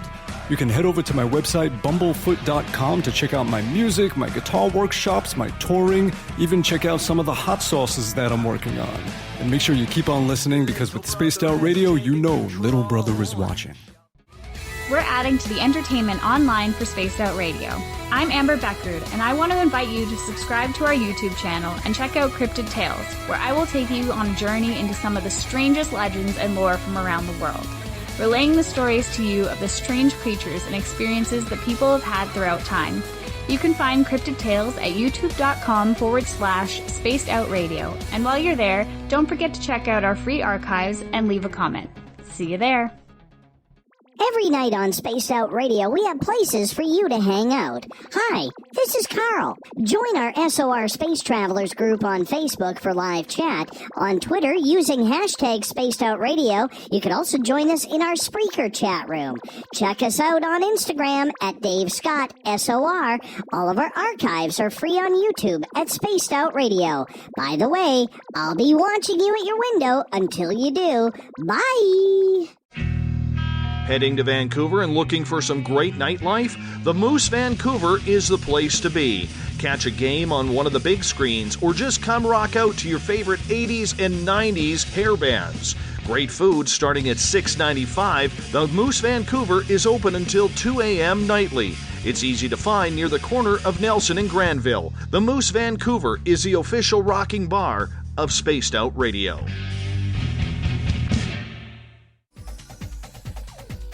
Hey everybody, the SOR Space Travelers is open. For just $5 a month, you can hang out with Dave and our crew privately in our members-only section. With your signing, you'll receive newsletters on what's going on with Spaced Out Radio. You'll have direct contact with the host during the show in our chat, live streaming videos, and a great forum for your posts and more. Become a space traveler now at spacedoutradio.com.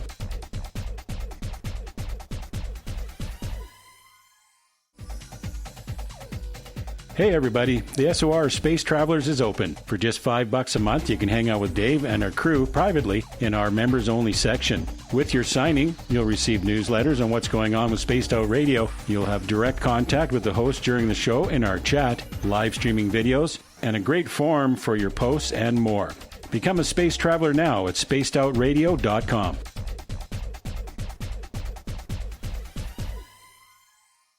Hi there, this is Geraldine Orozco from San Francisco's Bay Area Meditation. I invite you to join me the first Tuesday of every month with Dave Scott for Spaced Out Radio's The Spiritual You. In this fast-paced world we live in, it's time for you to take some time for you. We'll cover every possible subject from powerful meditation to healing techniques to your own intuition and spirituality. So come join us for The Spiritual You. Visit purpleplates.com today. For over 40 years, the Purple Energy Plates have been delivering amazing results for their many customers. Inspired by the great genius Nikola Tesla, the harmony, healing, and energetic effects of the plates have proven over and over to be beneficial and often miraculous to thousands of customers. Check their site for daily specials and choose from their many energy products. You won't be sorry. Visit them today at purpleplates.com. Looking for a place to advertise at a very reasonable cost? Look no further than Spaced Out Radio. SpacedOutRadio.com has an advertising tab that you can click to check out our daily, weekly, and monthly packages to play on the radio, or our website including social media. From commercial spots to banners, we have it all. Check out our competitive pricing today. Move over, brother, and let me own Saturday night. This is Rich Giordano, and I'm inviting you to tune on in to Spaced Out Saturdays starting at 9 p.m. Pacific, 12 a.m. Eastern, where I'm going to bust open the lids on everything paranormal. Why? Because we want answers, and I'm the guy who's going to deliver those answers to you. Join the chat rooms, and we'll see you this Saturday. Just be there. No, really. Looking for the stories of the strange and weird that you will find hard to find anywhere else? Check out the SOR Newswire on our website. Our writers, led by Captain Shirk, are scouring the world for the oddest and most bizarre stories we can find.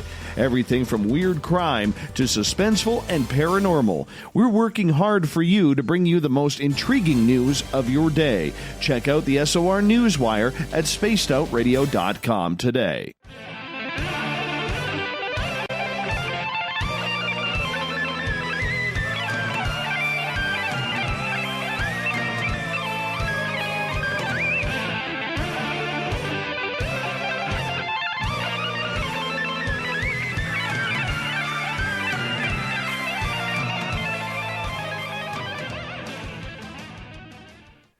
Welcome back to Spaced Out Sundays. I'm your host, Everett Thiemer, and thank you for spending your evening with us. Don't forget, if you've missed any part of the show, you can check out our archives for free at youtube.com/spacedoutradio. Just do us the favor and hit that subscribe button. Our website is spacedoutradio.com, where we have a plethora of features for you, including rocking out to some Bumblefoot, shopping in the vault, where you can find some really cool stuff, because you'd look good in a t-shirt, joining the Space Travelers Club, and so much more. We are talking with Zelia Edgar, and before the break, we were talking about the infamous alien pancakes incident. And I was going to move on from that, but Zelia, I have a few more questions about that, because that is one of those cases that you kind of want to dismiss it, but there are things about it that just make you have to seriously take a look at it. And one of the things that I found interesting is that the Air Force investigated this. This is just a one guy's sighting. It wasn't an ongoing thing. It was just something that happened in his backyard. How did the Air Force get involved in that? Well, at the time, I believe 61 would have been Project Blue Book. So they did have, protocol for when sightings were reported to local law enforcement. It would kind of move up the ranks to that. And yeah, it is really interesting because, and Hynek too, the fact that he was involved, he's an interesting study in and of himself, because of course he started, I would say definitely more as a skeptic with the earlier versions of Project Blue Book. And then as he researched the phenomenon, kind of became convinced that there was more to it than mistaken identity or, people just seeing things, optical illusions, stuff like that. Even though the official conclusion with Simonton was some sort of psychological isolation fantasy dream thing. But yeah, it is weird because even though it was one single sighting, I believe the reason the Air Force was actually called is because there were multiple sightings from Eagle River, the town where it occurred. So that must have been kind of what moved it on up to be, investigated by the Air Force. How do you think they justified writing it off like that when these, for lack of a better term, I mean, they don't really look like pancakes, but they kind of look like pancakes. They physically existed, and while they were made of earthly materials, it's really hard to explain that no sodium or salt factor in them. Yeah, and see, this is where I think Hynek did kind of start to move away a little bit from the Air Force, because he did eventually resign, and he did cite the fact that he was expected to debunk things as part of the reason why he stepped down. And years later, because he and Valet then worked together pretty extensively later on, and they actually talked about the alien pancake incident, because of course Valet, who had a lot of knowledge about the folkloric connection to UFOs, was very interested in the pancake aspect of it. And so later on, Hynek said that he kind of wished he would have paid more attention to this case. And I think a huge part of the write-off, unfortunately, too, on the part of UFO investigators, is they really did not want this, crazy sighting to be cataloged among other UFO reports, because, again, they have a hard enough time, looking not insane as it is. And yeah, it just, I feel like, especially with the Air Force and UFO investigators, it was just kind of like, okay, they were earthly materials close enough for me, this guy's crazy. And they just forgot about the other sightings or the trace evidence of the pine tree and, of course, the pancakes. There are so many cases like this where, not specifically like this, aliens aren't coming to Earth and giving us pancakes, but there are so many cases where, and I think this is true in even the crypto world, maybe you can explain it a little bit more, where these cases are, I think you use the term outlying or outlier cases, where so much of it doesn't really make sense or seems out of place compared to other experiences or events, and then there's something within the case that just says this has to be unusual. Something had to have happened because this can't exist, or this couldn't have happened, but yet it did. Oh, yeah, that is very common. And there's a lot of reasons, too, why cases will be an outlier. I mean, you have the Enfield horror from Enfield, Illinois, which, you really can't categorize this creature. It had 3 legs, pink flashlight eyes. It apparently oozed slime. It had gray fur. And so, how are we supposed to categorize something like that? Yet, it was actually, there were anomalous screams caught on tape. There were multiple sightings of it across a couple days, and apparently it even stepped on someone's foot. So, I mean, again, you have then, even physical contact with this entity, and, we're still left with the question, how are we supposed to categorize this? Or currently, too, the connection between specifically cryptids and electromagnetic disturbances, or cryptids and what we would classify UFOs. If a case has that, I do feel like there's a stronger likelihood for it to be pushed aside as, oh, that person's just nuts. Because it is kind of calling into question these strong dividing lines we have between the different fields of investigation. That UFOs are spacecraft, that ghosts are, the spirits of deceased people, and that cryptids are all flesh and blood animals that we haven't seen yet. And there's a lot of, evidence or patterns to kind of call those strong dividing lines into question. With the Enfield case, is this the one where people suggested the entity might have been somewhat robotic or could have been a robot of sorts? I don't believe that was the Enfield case. I know the Flatwoods monster was described as kind of more of a robotic entity. But no, the Enfield horror was... I really feel like people don't really know where to put that one. Someone ventured to say that it was an escaped kangaroo, but apparently one of the lead witnesses had actually had a kangaroo as a pet for a while and said that no, there's no way it was a kangaroo. But yeah, I haven't heard that it was called robotic, but the Flatwoods case definitely falls into that one. How does somebody decide that it was a kangaroo? I mean, the 3 legs is very difficult to ignore. That was what they were pinning on. They were like, okay, you obviously saw the strong tail of the kangaroo and thought that it was a 3rd leg. Yeah, that was...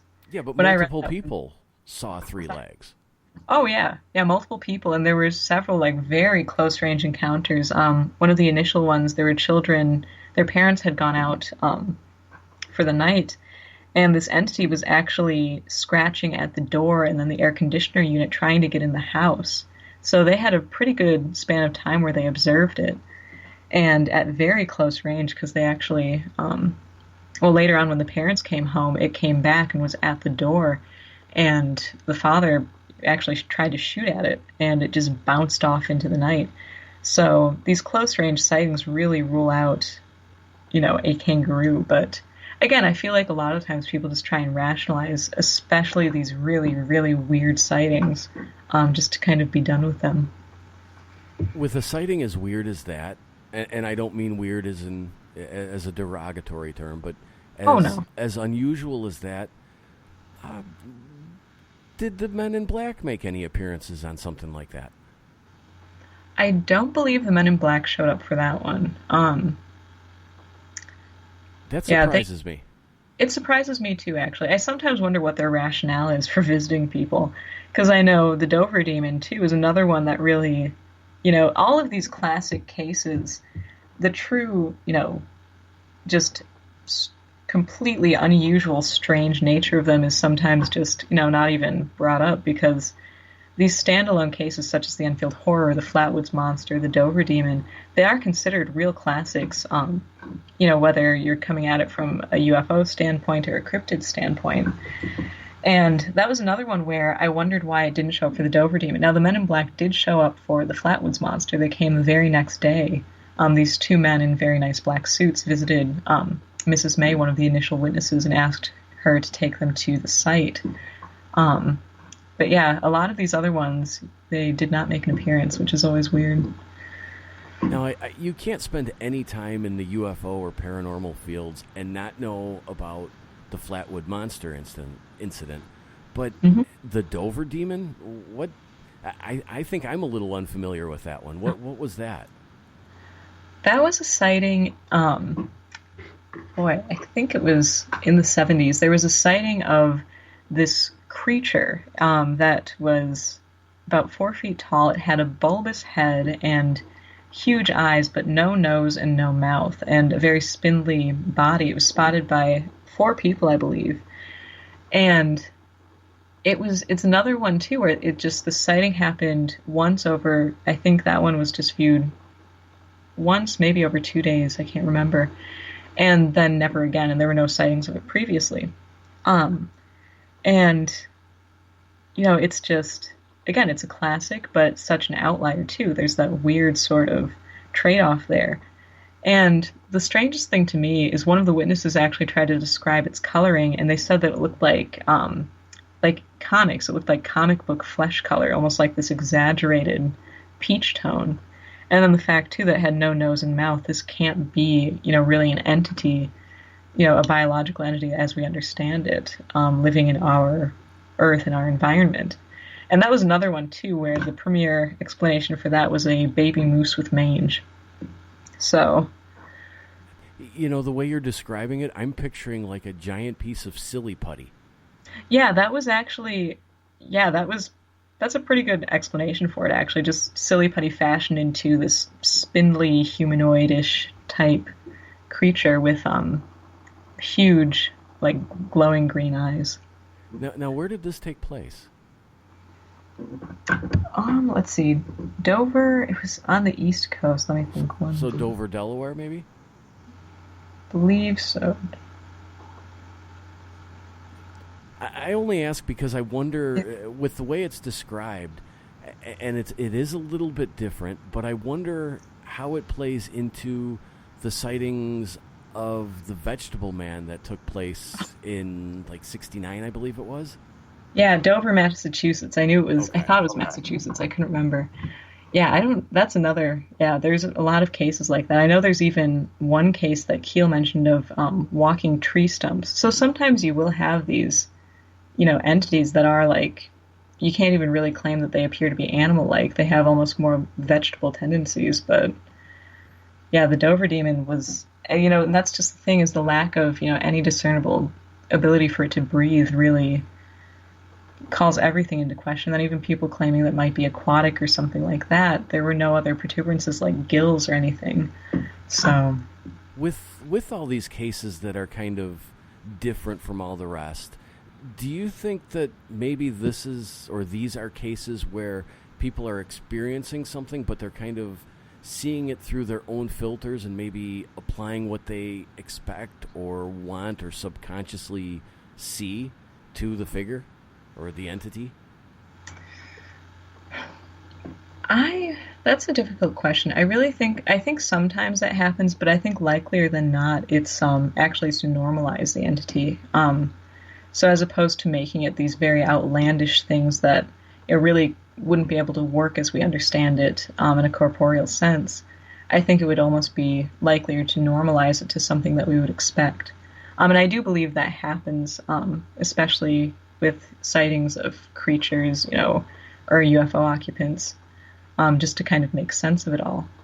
But as far as these real outlier cases, I sometimes wonder, in line with Keel's theory of, these ultra-terrestrials or entities from the super spectrum, things that are slightly outside of what we're able to always see and comprehend, I almost wonder if there's some sort of ability for these things to kind of project into, our section of the spectrum, and that sometimes maybe the projection just gets a little bit garbled. And so then you have these, things that really wouldn't work.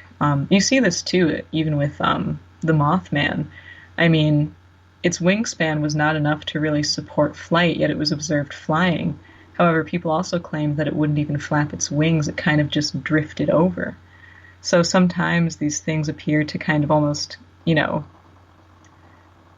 have the ability to seemingly kind of just move across or move through our reality as opposed to really being a part of it.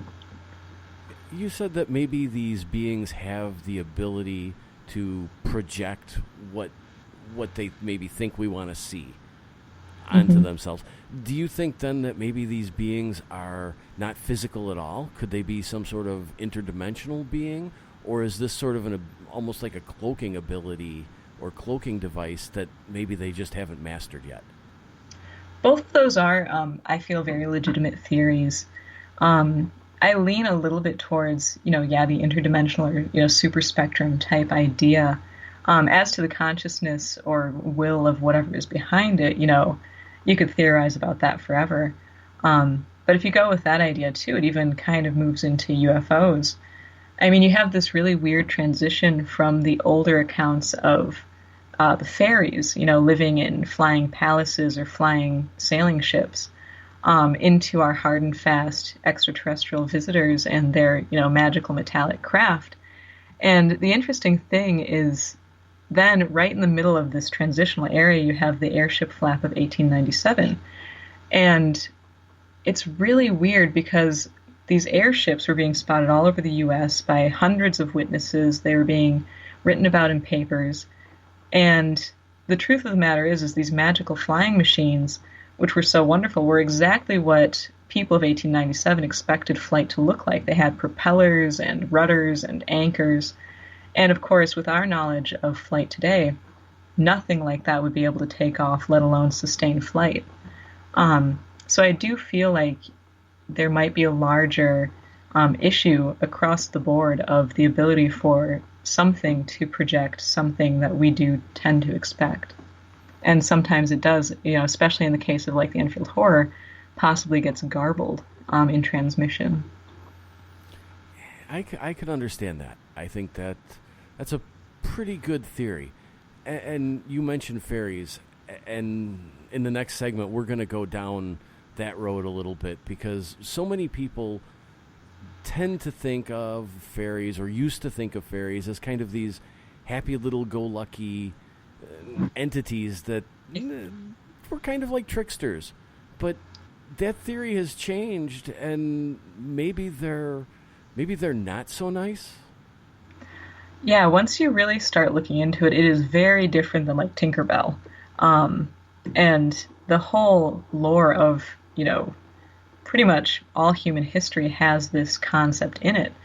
And it definitely is quite a bit darker, I would say, than what most people consider it, especially just from the pop culture references.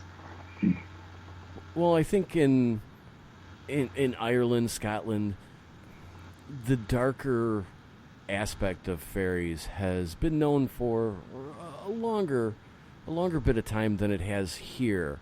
But it is coming around, I think, here in North America. What do you think brought that on? I think a large part of it is probably the renewed interest in the alien abduction phenomenon. And, again, there are huge ties in the patterns between UFO lore and fairy lore. And, when the UFO craze kind of started, this was completely ignored because everyone was just really excited about the flying saucers, and the aliens and, stuff like that. And then you have researchers like John Keel and Jacques Vallée who are kind of pointing out these longer-running traditions. And so I think as we're kind of seeing a resurgence of their work, you're seeing more and more of these, accounts of, this really old phenomenon of fairies being viewed in the same light as alien abductions, which are probably about the furthest you can get from happy-go-lucky.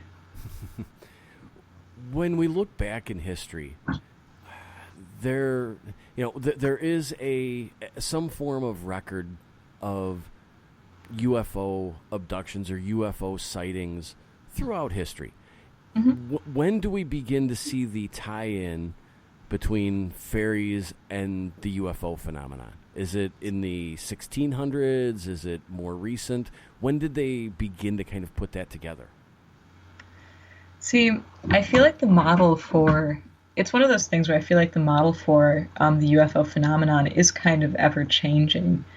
And so really, I would say definitely through the 1700s, what we would consider to be UFOs today, or, encounters with UFO occupants, was strictly billed as fairies. And you would have the outliers who would call it, demons, angels, based on whatever really culturally accepted norm they were coming from.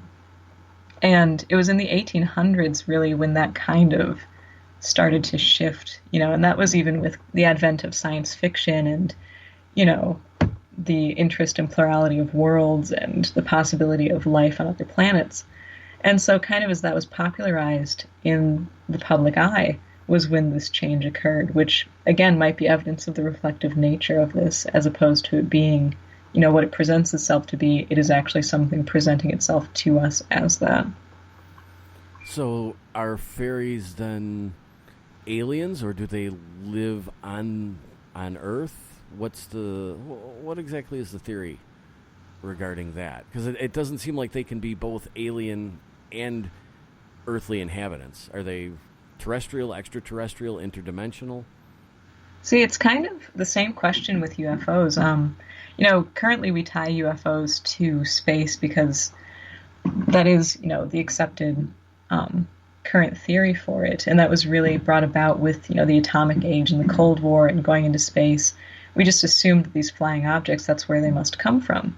But prior to that, fairies they were supposedly living in these flying palaces or flying ships or, just objects.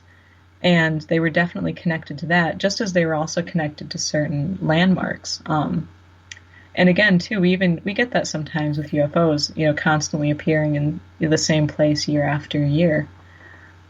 So I feel as though it is kind of the same question. And it's one of those things where a lot of people they say, oh, well, way back then we couldn't figure out that they were extraterrestrial, so we called them fairies.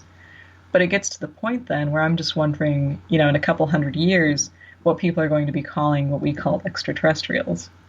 So I do feel like there's kind of a metamorphosis every now and again with the paradigm shifts.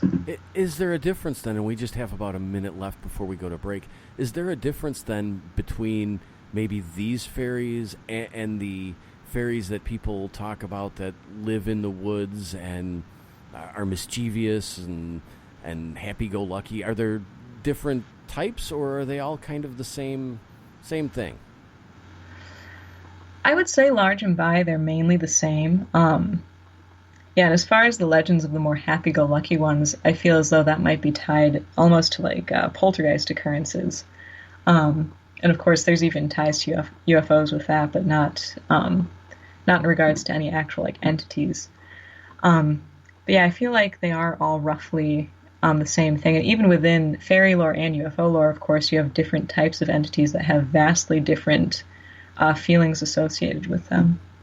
Okay, Zelia, we are going to pause right here, and we're going to step out for a quick break, and when we come back, we're going to pick it up talking about fairies and the UFO connection. We'll be right back on Spaced Out Sundays. Hi there, this is Dave Scott, and I'm bringing you the Woo every Monday through Friday on Spaced Out Radio.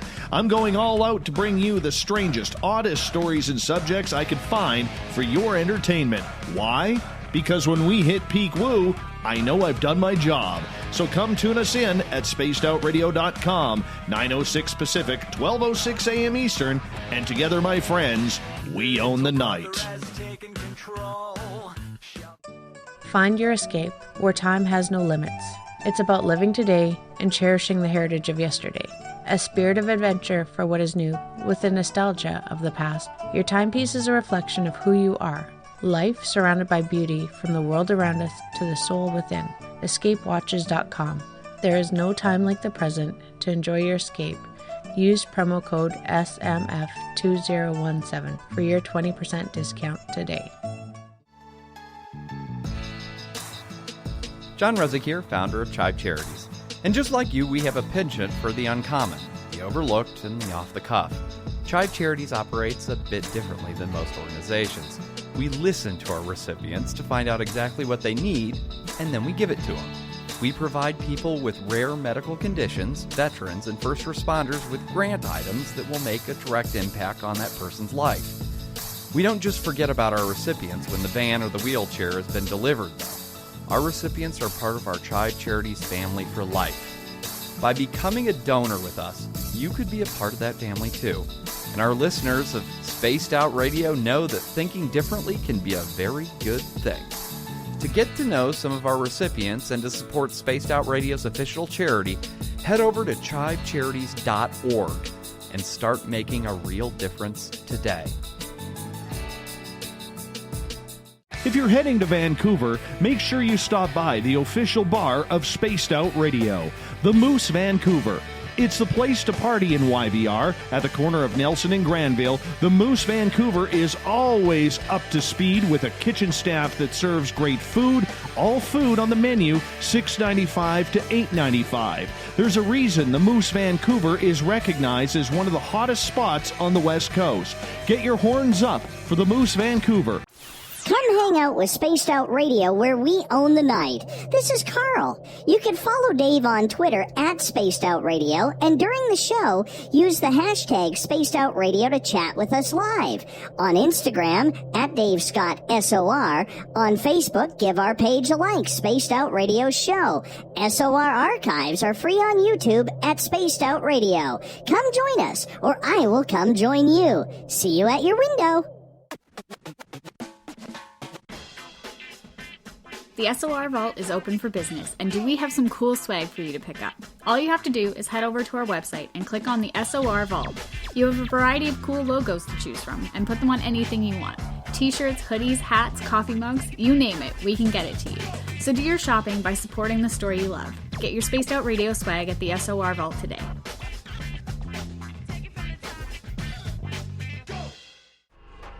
Are you having encounters with the paranormal, supernatural, or ufological that you cannot explain?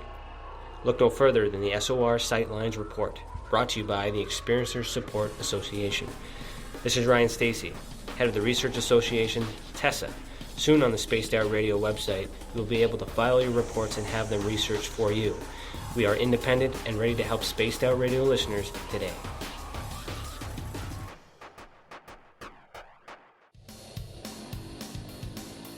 We all know on Spaced Out Radio we love a good beard and mustache, so why not take care of your facial hair with Mighty Moose Beard Oil? Made in Canada, we're taking care of beards and stashes around the world. We use 100% natural ingredients with our oils and balms to make your whiskers feel silky smooth. Use promo code SOR2019 at MightyMooseBeard.com today.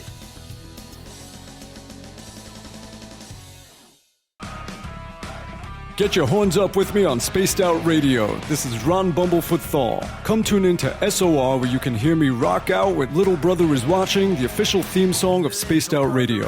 And then come on over to bumblefoot.com, where you can find out about my tour schedule, my music, and everything else. Bumblefoot.com keeps you up to date on what I'm doing and the best way to stay in touch with my music and music camps. Sign up for my newsletter at bumblefoot.com, and remember, Little Brother Is Watching. Hi, this is Amber Beckrud, and I want to invite you to subscribe to our YouTube channel, where we store all of the SOR show archives for free. And as an added bonus, every 2 weeks I'm posting brand new content on Cryptid Tales, where I will get into some of the spookier legends and folklore from around the world and tell the stories that go with them. Find us at youtube.com/Spaced Out Radio and check out Cryptid Tales today. Drop a comment and let me know what you want to hear. See you there. For the price of 1 cup of coffee a month, you can become an SOR Space Traveler.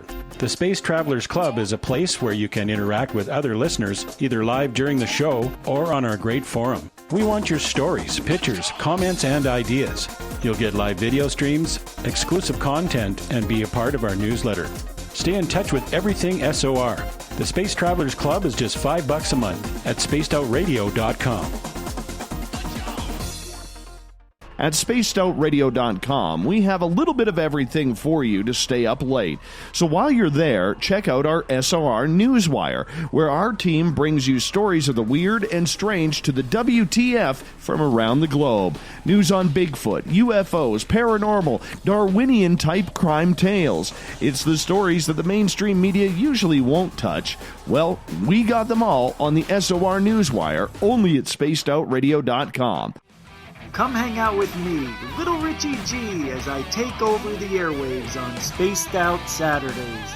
This is Rich Giordano, and I'm going to bring you the most fun on the radio you can have with your clothes on. We're going to get to the heart of the subjects, from UFOs to what's going on in the paranormal and everything in between. So come join me at spacedoutradio.com starting at 9 p.m. Pacific, midnight Eastern, for the fastest 3 hours of your week.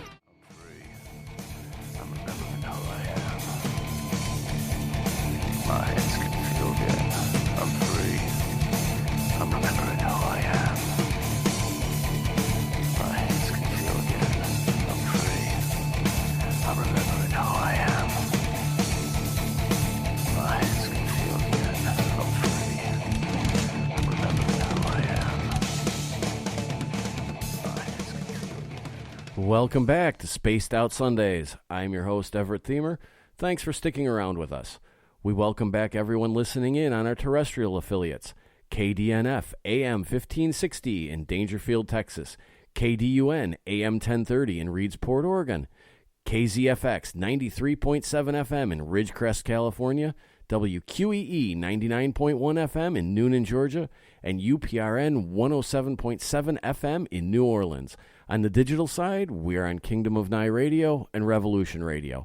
Don't forget, if you've missed any part of the show, you can check out our archives for free at youtube.com, Spaced Out Radio. Just do us the favor and hit that subscribe button.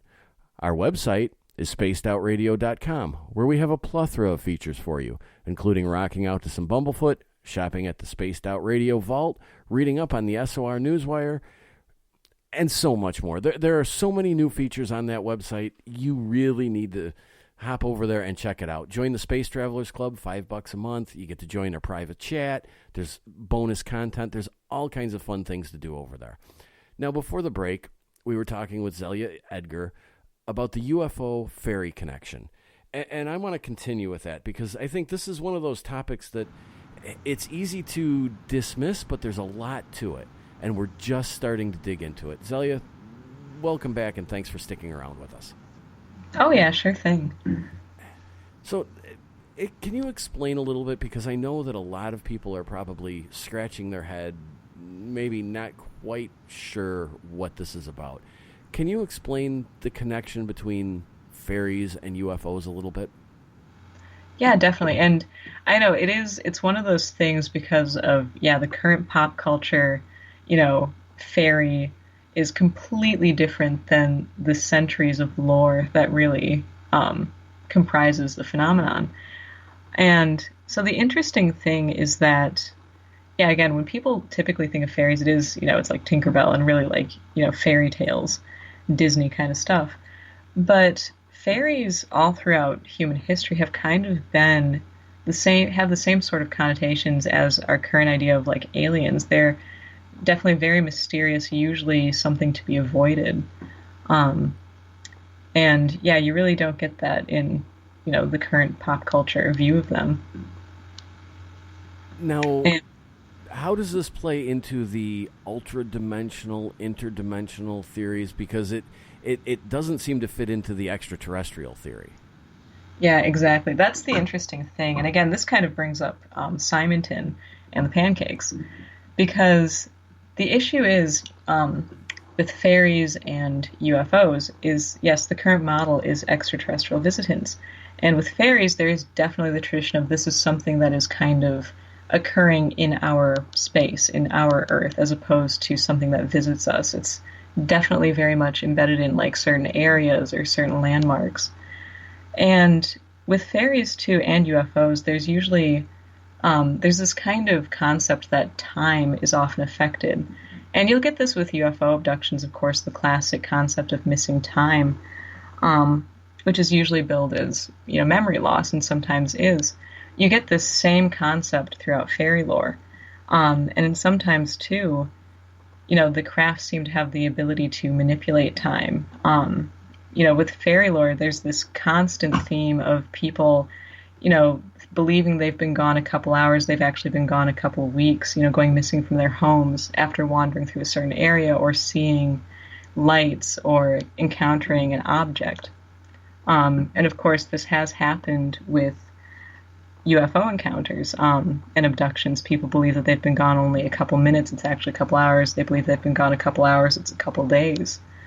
So the time discrepancies are a huge tie-in to the more ultra-terrestrial, something that is beyond our scope of, human experience of reality. So, and the other interesting thing too is that, and this is kind of where Simonton comes in, if these things are indeed ultra-terrestrial, something occurring outside of the visible spectrum of light, there is the potential that they inhabit our same, area, our same space, just at a slightly different frequency. And so that is the really compelling thing about Simonton's, the trace evidence of the pancakes, is that they were indeed comprised of earthly materials. And the other interesting thing is that actually all across fairy lore, there is, for some bizarre reason, this tie to baked goods, particularly pancakes. And there's also a tradition that fairies are unable to eat salt. So the absence of salt from Simonton's pancakes, also the fact that they were indeed these like flat, cake-like objects, ties into that far older tradition. And also the fact that they were indeed comprised of, terrestrial materials. It was buckwheat hulls, soybean hulls, hydrogenated oil, and wheat bran. That is not evidence for extraterrestrial visitants unless we're to believe that they actually decided to pick up these earthly ingredients and make pancakes. What it is evidence of is that there is something here that is native to our Earth, something that is as of yet unexplained. So would these fairies or visitors be then from a parallel dimension, or how would you kind of describe that? That is one theory on the ultra-terrestrial idea. And that is, of course, it is a valid theory. There's also the idea that potentially they could just be comprised of, just a different frequency. I mean, the spaces between particles, once you get down to it, is actually comparable to the spaces between galaxies. So really matter is comprised of more space than actual atoms and particles and things like that. So theoretically, it might be that these things kind of coincide with us, but they're just removed, a few frequencies. So they're only really experienced when these frequencies kind of overlap and our spectrums coincide. And this you can kind of trace with the fairy lore a little bit easier even than UFOs, because there is this idea that they're kind of always there yet always not there. It sort of captures that idea of them existing while at the same time not existing, being real but not in the aspect of what we understand as always real. So then would a fairy, assuming it is some form of alien entity or extraterrestrial entity, would it exist in the same plane and same space as, say, a Bigfoot type creature or a cryptid type creature that might be alien? There is that notion that, many cryptids might exist in this same sort of idea, the super spectrum idea. And there's actually a lot of evidence to that effect in the form of many cryptids having the ability to vanish or suddenly materialize. There's actually several accounts of Bigfoot-like creatures that when someone actually shot at them, either the bullets passed right through them or bounced off, or the being actually disintegrated. So there is that concept that potentially a lot of paranormal, if not all paranormal occurrences, could be due to this, outer spectrum of these other frequencies. And that many of these, it could even be that these creatures, exist, just have the ability to kind of move through these frequencies. You bring up an interesting point, and one of the things that, on Spaced Out Radio and with any cryptid discussion, one of the things that always comes up is the idea that if you take a picture of what you think is Bigfoot, it's always blurry, it's always pixelated, you can't quite figure it out. Have there been many photographs of fairies taken? There have been some. They were, of course, there was a lot of popular fairy photography in the 1800s that was, staged. But as far as I know, there are some earlier accounts of photos that are of like UFO-type objects or lights that people claim are nature spirits or fairies. You still even have that today with, again, back to the orbs, people claiming that they are, nature spirits or fairies. And yeah, it never really seems to capture exactly what was spotted. So again, we kind of have that issue of seeing something different than what is captured, or seeing something that isn't captured at all. Do you think that's because, and we'll kind of segue here a little bit to maybe the cryptid or Bigfoot phenomena for a second. Do you think that that's just a matter of, because they're maybe operating at different wavelengths, our cameras aren't picking them up? Do you think it's some form of cloaking device, or what are your thoughts on that? I am always leery to kind of impose, any idea of like what these things might want or what they're doing on them, strictly because we really, don't know what they are. So currently I do really kind of hold to the idea that potentially these things are operating just at a different frequency that we, a typical camera wouldn't really pick up. And you would need kind of a more specifically fine-tuned instrument to pick up on that. Do you think that they could possibly intentionally manipulate or distort photographs, especially with the digital revolution now, where I don't think many people take actual film pictures anymore? But when you look at when you look at the Patterson film, I mean, that is actual film. And there's something on there that cannot really be explained to satisfaction today, and it's pretty clear. But I'm so glad you brought up the Patterson footage, because that is exactly what I was going to say. I do think that, potentially it's all about, the intent of this phenomenon and what it actually does intend to do when it is, experienced by someone, if anything. And so I do think that that is a valid notion, that possibly, if it does possess, the intelligent will to not be seen, it could theoretically manipulate digital a lot easier than film. But no, that is the amazing thing, is that in my opinion, the best footage we have of a cryptid is definitely the Patterson-Gimlin footage. And it was captured on film. And I have definitely thought that, it has to be something with the frequency of digital cameras, either being too easy to manipulate or, potentially picked up on by the phenomenon itself, to the point that either it won't manifest or won't show up. Or if you believe in, the possibility that Bigfoot is a flesh and blood creature, it might be able to hear the charge of phones and cameras, whereas film maybe didn't make as much electronic noise. So... Do you think that maybe this is something they're doing intentionally, or is it just part of what they are and who they are, in terms of they can't help but distort the camera image? I think it probably varies. No, go ahead, because I lost my train of thought there about halfway through, but I just kept my mouth open and let things fall out. Hey, that's all right. No, yeah, I think it does vary case by case. And it's interesting, and this kind of goes a little bit further back to the different experiences people have had with fairies, being similar to the different types of UFO entities, is that sometimes, too, there is a definite message or feeling associated with the phenomenon. And so I feel like that kind of ties into, yes, the ability to manipulate digital, that sometimes maybe it is like an intentional manipulation, whereas other times maybe it's accidental. It might be surrounding conditions, that allow the thing to manifest, kind of leaking into the film, as opposed to any tendency that the actual entity or object observed has. So I think it varies case by case, just as different feelings do. The creepy thing that I noticed, actually, with fairy lore through the Simonton encounter that actually has ties to current cryptid sightings, is this notion that they need help. And this is, again, it's like an impression given to the witnesses very often, even in sightings of, terrifying creatures. They're like, we need to help this thing. It's hurt. It needs help.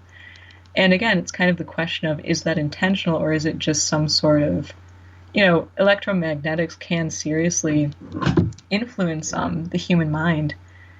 Keel also discussed this with the zone of fear. He believed that it was some sort of frequency that he ran into one time in an area where the Mothman had been sighted. and he just got this feeling of intense dread. So, all of these effects, kind of the question is there, is it intentional, or is it, just kind of an uncontrollable aspect that whatever the phenomenon is possesses? And yeah, I think it does. I believe it varies case by case, probably. I want to shift gears here just a little bit. And if these entities are of the, let's say, ultra-dimensional type or non-living beings of some sort, one of the theories lately, especially with the advent of drones and AI, one of the theories that's been thrown out a lot is the idea that gray aliens may potentially be some sort of robotic being sent down here so that whatever aliens are monitoring us or interested in us don't have to expose themselves to the elements on our planet. Does that support or sort of contradict, or can it work together with the idea of these beings being ultra-terrestrial? I feel like it doesn't really mutually exclude that possibility. And there is also the notion, too, where I sometimes wonder if it might be some sort of combination. That maybe some sightings are, as a matter of fact, extraterrestrial beings, whereas others are ultra-terrestrial. The Greys, they are incredibly interesting in and of themselves, because I have heard that, and especially from abduction lore, people have come forward saying that they believed that they were under some sort of master control, that they were indeed like drones. Still other people believe that what they believe is, an entity. They actually get the feeling that that is a suit of some sort covering an actual entity underneath. So yeah, I don't think it would exclude that possibility. As to how it works together with it, I'm not 100% sure, because too, Greys also, there's this really weird connection with fairies. Typically the ones that were known for abducting people were very similar in description to the Greys. And there's also this there was a study done in, I think, the late 1700s, where someone was trying to pin down exactly, what the different types of fairies were, and he actually took trained psychics to this place that was known for harboring them. And there were sightings of these glorious, what we would consider the Nordics today, these beautiful, perfect fairy people. And when these trained in beautiful palaces, and when these trained psychics were taken to this place, they claimed that they saw only, entities that we could only describe as the Greys, these weird, creepy, impish, creatures in these barren caves, which of course is how the interior of many of these UFOs where the abductees are taken are described, these round stone rooms. So, yeah, it's definitely interesting. So then is it possible that these gray aliens are simply projecting this image onto themselves of whether it be the Nordics or reptilians, or you can pick any race of aliens that you want? Is it possible that they're all Greys just sort of projecting this image of themselves to their abductees or the people that they're interacting with? That is definitely a possibility, because this idea of this is one idea where there is a strong, description among abductees and contactees of this kind of cloaking ability on the part of the Greys to make themselves look more, pleasing to the abductee or contactee. And this is, even current through today. And, so I do believe there is definitely that possibility. As to them accounting for all sightings, again, I'm not 100% sure, but there is definitely that possibility. Yeah, I don't think you can account for all sightings, but it is interesting how some people talk about these Greys being almost, and it's kind of risen with the rise or grown with the rise of AI and robotics back in the 80s, where these things are very mechanical and emotionless, and especially with the small mouth and no seeming need to or ability to feed themselves. It's one of those things that you can't completely dismiss. Oh, yeah, I do believe there's a strong possibility for that. And see, here we go back to the more hard and fast extraterrestrial hypothesis. because there is the much stronger likelihood that, extraterrestrial biological entities would not come here themselves. We see that even in how we go about space travel. Like, it's mainly rovers and drones that we send, way out there. So if something is visiting us, that's the strangest thing, is that the likelihood would be that they would send, robots or AI.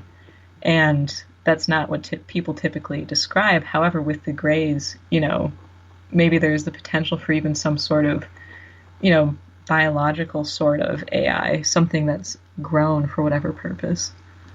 I'm going to go way out into left field here because it's kind of what I'm good at. Is there the possibility that these beings are maybe terrestrial on their own planet, but have somehow learned to, whether it be astral travel or however you want to phrase it, how they've maybe learned to in some way travel to this planet, and on Earth they are essentially almost a different being and kind of along the lines of ultra-terrestrial. So they're almost existing in two different places? Is that possible? That is actually, yeah. I've actually considered that theory, just because the question of space travel, too, is also very difficult to answer, especially if you're going at it from what is conventionally accepted as far as how we travel in space. If we relied on that to get to any other planet, it would take way too long to get here for any sort of change to be affected. So yeah, I have definitely considered that idea of, is there the ability for them to project themselves, and then what would happen then here? Because also throughout human history, whether you go from demonology to fairy lore, there's this concept that these inhuman entities need materials to kind of build themselves. And there are also cases of possession by entities that we would consider to be, not from this planet. So I think that there could definitely be the possibility of that. I just realized as I was listening to you that I think I just described the general plot of that, was it the James Cameron movie where everybody was blue on the other planet? Oh, yeah, where they transferred their souls, or, yeah. Yeah, I didn't even realize I was pulling it from that. I'm sorry, I can't remember the name of the movie.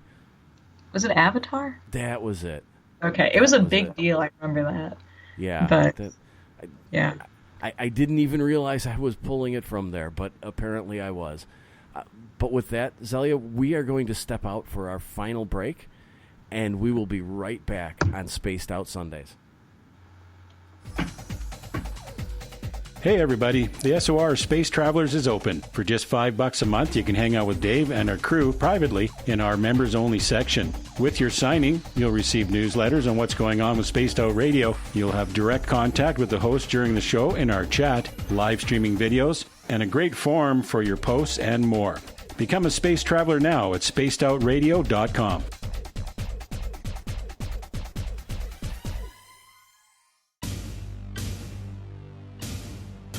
You wanted new SOR gear, and now you can have it. The SOR Vault is fully stocked with t-shirts, hats, hoodies, mugs, and everything in between, with great logos for you to choose from. So head on over to spacedoutradio.com, click on the SOR Vault, and go shopping. Pricing is quite affordable, and you can look good representing your favorite show. So go to our website and pick up your new SOR wear at the SOR Vault today. Hey Spaced Out Radio fans! It's John Resig, founder of the CHIVE and CHIVE Charities. We live in a world of mystery and uncertainty, which you guys know better than anyone. Sometimes you just need to be brought back down to earth for a while. One of the best ways to stay grounded is to help out with your fellow earthlings. And there's no more rewarding way to do that than to give through CHIVE Charities. Unlike many organizations, we don't necessarily aim to save the world, cure disease, or change the course of history. Our goal is to make the life of veterans, first responders, and those with rare medical conditions 10% happier. We do this by donating one grant item, ranging from vans to therapy programs to prosthetic limbs, to those who need it most. CHIVE Charities is nothing without our donors, an amazing group of underdogs helping underdogs. To contribute to Spaced Out Radio's official charity, head over to chivecharities.org and become a donor today. Move over, brother, and let me own Saturday night. This is Rich Giordano, and I'm inviting you to tune on in to Spaced Out Saturdays starting at 9 p.m. Pacific, 12 a.m. Eastern, where I'm going to bust open the lids on everything paranormal. Why? Because we want answers, and I'm the guy who's going to deliver those answers to you. Join the chat rooms, and we'll see you this Saturday. Just be there. No, really. Are you addicted to the woo? Good. Me too. This is Dave Scott, and you can woo it up with me every Monday through Friday, starting at 9:06 Pacific, 12:06 a.m. Eastern, for 3 hours of great entertainment in the subjects you love. UFOs, ghosts, cryptids, intuition. Yes, we hit it all 5 days a week. Look for us at spacedoutradio.com, where together, my friends, we own the night.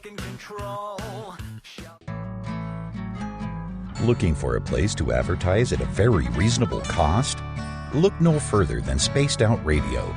SpacedOutRadio.com has an advertising tab that you can click to check out our daily, weekly, and monthly packages to play on the radio, or our website including social media. From commercial spots to banners, we have it all. Check out our competitive pricing today. Heading to Vancouver and looking for some great nightlife? The Moose Vancouver is the place to be. Catch a game on one of the big screens, or just come rock out to your favorite 80s and 90s hair bands. Great food starting at $6.95. The Moose Vancouver is open until 2 a.m. nightly. It's easy to find near the corner of Nelson and Granville. The Moose Vancouver is the official rocking bar of Spaced Out Radio. Every night on Spaced Out Radio, we have places for you to hang out. Hi, this is Carl. Join our SOR Space Travelers group on Facebook for live chat. On Twitter, using hashtag Spaced Out Radio, you can also join us in our Spreaker chat room. Check us out on Instagram at Dave Scott SOR. All of our archives are free on YouTube at Spaced Out Radio. By the way, I'll be watching you at your window until you do. Bye! Are you having encounters with the paranormal, supernatural, or ufological that you cannot explain? Look no further than the SOR Sightlines Report, brought to you by the Experiencers Support Association. This is Ryan Stacy, head of the Research Association, TESA. Soon on the Spaced Out Radio website, you'll be able to file your reports and have them researched for you. We are independent and ready to help Spaced Out Radio listeners today. Hello, this is your guitar man, Ron Bumblefoot Thal, and I have to tell you, I love the response I get for Little Brother is Watching from Spaced Out Radio fans. It's amazing how music can inspire and make people think deeper about what's going on in the supernatural world. You can head over to my website, bumblefoot.com, to check out my music, my guitar workshops, my touring, even check out some of the hot sauces that I'm working on. And make sure you keep on listening, because with Spaced Out Radio, you know Little Brother is watching. From the heartlands of Canada to beards around the world, we know how to take care of you. Fill your follicles with the Mighty Moose Beard Oil. All our oils and balms are handmade and 100% natural ingredients because we care about your beard. And hey, use the promo code SOR2019 and get your Mighty Moose Beard Oil today. You can check us out on our website, mightymoosebeard.com.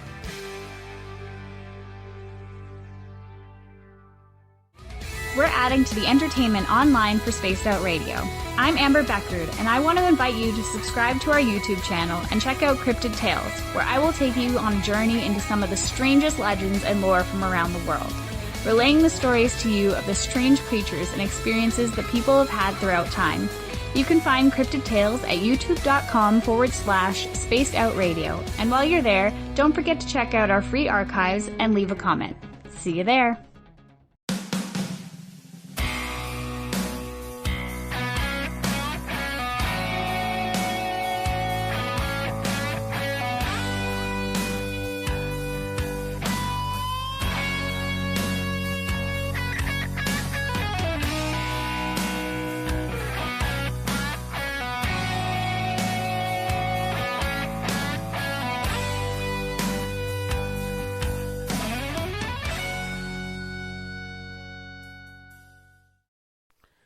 Welcome back to Spaced Out Sundays. I'm your host, Everett Thiemer. Thank you for spending your evening with us. Don't forget, if you've missed any part of the show, you can check out our archives, always for free, at youtube.com/spacedoutradio. Just do us the favor and hit that subscribe button. Our website is spacedoutradio.com, where we have a plethora of features for you, including rocking out to some Bumblefoot, shopping in the SOR Vault, joining the Space Travelers Club for $5 a month, and so much more. We are talking with Zelia Edgar, and we're going to finish up the night tonight talking about one of my favorite topics, Men in Black. Zelia, thanks for running the whole show with me. Hey, sure thing. It's been fun. So, what are the Men in Black? The Men in Black, that is a bizarre question because, honestly, no one really knows. For the most part, they are just these entities, for lack of a better word, because most witnesses agree that they are definitely not human, which show up to people who have witnessed UFOs or strange creatures, sometimes even hauntings, and kind of menace them into keeping quiet, is the gist of most sightings. And by Men in Black, too, there's actually, it's not even simply just, the classic Men in Black suits with black Cadillacs that show up at UFO witnesses' house. You have these same types of entities that are impersonating different military officers, ones in these green coveralls that show up and do work near the place of a UFO witness's house. Even some that appear to kind of be dressed almost like hippies. That was common back in the 70s. The common tie is that they show up to people typically who have had paranormal experiences and are very interested in what they've experienced, and usually convince them to stay quiet about it. Or attempt to, at least. You mentioned that they show up sometimes to hauntings, and I think that's one thing that maybe people don't quite realize. So many people assume that they have something to do with the alien UFO phenomena. Why would they show up to a haunting if they're, whether you want to say that they're like an alien exit survey kind of thing, or if they're, if they're government agents of some sort, what would be the purpose of showing up for a ghost encounter? See, this ties in again to the idea that possibly these paranormal occurrences are a lot more connected than we think. And again, as to the intent of the Men in Black, it's very weird because sometimes, especially you look at the Mothman cases, because they would show up a lot of the times to people who had seen the Mothman. Sometimes they wouldn't even ask about the sighting. They would ask about the person's personal history or their medical history or the list of cars that they'd ever ridden in. So as to their intent with any of this, it's kind of foggy at best. Again, the common theme is just that they tend to be very, very menacing and very unsettling. And yeah, the concept that they are government agents, that is a really popular theory. But the interesting thing is that it really, as soon as you start looking in depth at the sightings and the evidence, it really doesn't make sense. You have these beings described sometimes as almost appearing robotic, or some people claim that they almost look like vampires or corpses, and talk in this very grating sort of methodical fashion. So, yeah, their interest is across the board for paranormal encounters, and yeah, ghosts and specifically poltergeist activity, I believe they're very interested in, along with UFOs and cryptids. Do you think then that they work for the government? Do they work for some alien entities? What are they doing here? See, the interesting thing is, and again, when I first, was reading John Keel's Mothman Prophecies, I was coming at it from a very hard and fast, aliens, cryptids, ghosts standpoint. I thought for sure that the Men in Black had to be government.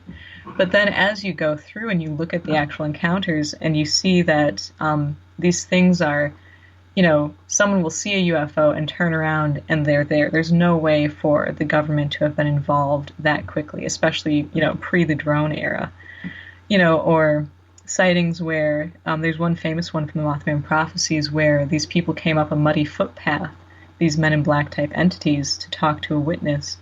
And they, again, kind of like the Nodolf incident, their feet were completely dry. They hadn't traipsed mud in at all. These entities have been seen floating. So I really believe that they are definitely not human. As to what exactly they are, my personal opinion on it is that they probably are what we would consider to be ultra-terrestrial. And this ties into the fact that, again, like the fairy lore, if you go back far enough, this type of entity has been observed for all time. This, tall, typically gaunt, pale, man in black type entity, when it was considered to be either demonic or vampiric in nature.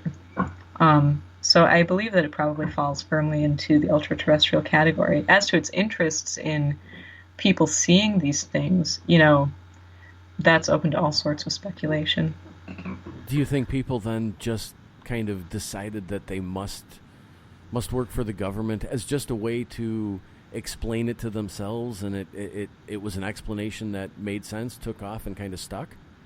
Oh yeah, definitely. And then with this too, there's the instance that this is one case, this phenomenon in general, where I feel like they did use that idea, that concept, to their advantage and constantly change it. Because before the Men in Black, they were considered the international bankers, and they would menace UFO witnesses in the early 1900s. And so you can see, too, there how it has changed from when the banks were kind of under question in the early 1900s. They took that form. Then when the Cold War started and you had a lot more distrust of the government going on, all of a sudden they were showing up in military uniforms and kind of alluding to the fact that they belonged to certain governmental agencies, which, for the most part, a lot of the times either didn't exist or they would claim to be from one branch of the military yet dress like they were from another. So I think this is one case where whatever these entities are, they did use, the human idea of what they were expected to be to their advantage.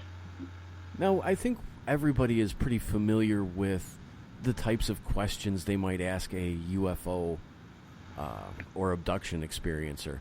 But when they come into, say, a haunting situation, first, where are they potentially getting the information from to be there so quickly? And do they ask different types of questions, or is it a different sort of feel with them in regards to hauntings versus UFOs? I feel like it is. It's typically the same run of questions and the same vibe that they give off. And yeah, as far as how they get their information, there are so many accounts of, across the board, any different type of sighting where someone will literally see the object or the entity or have the experience, and they don't tell anyone about it. They're literally on their way home, and all of a sudden this car rolls up.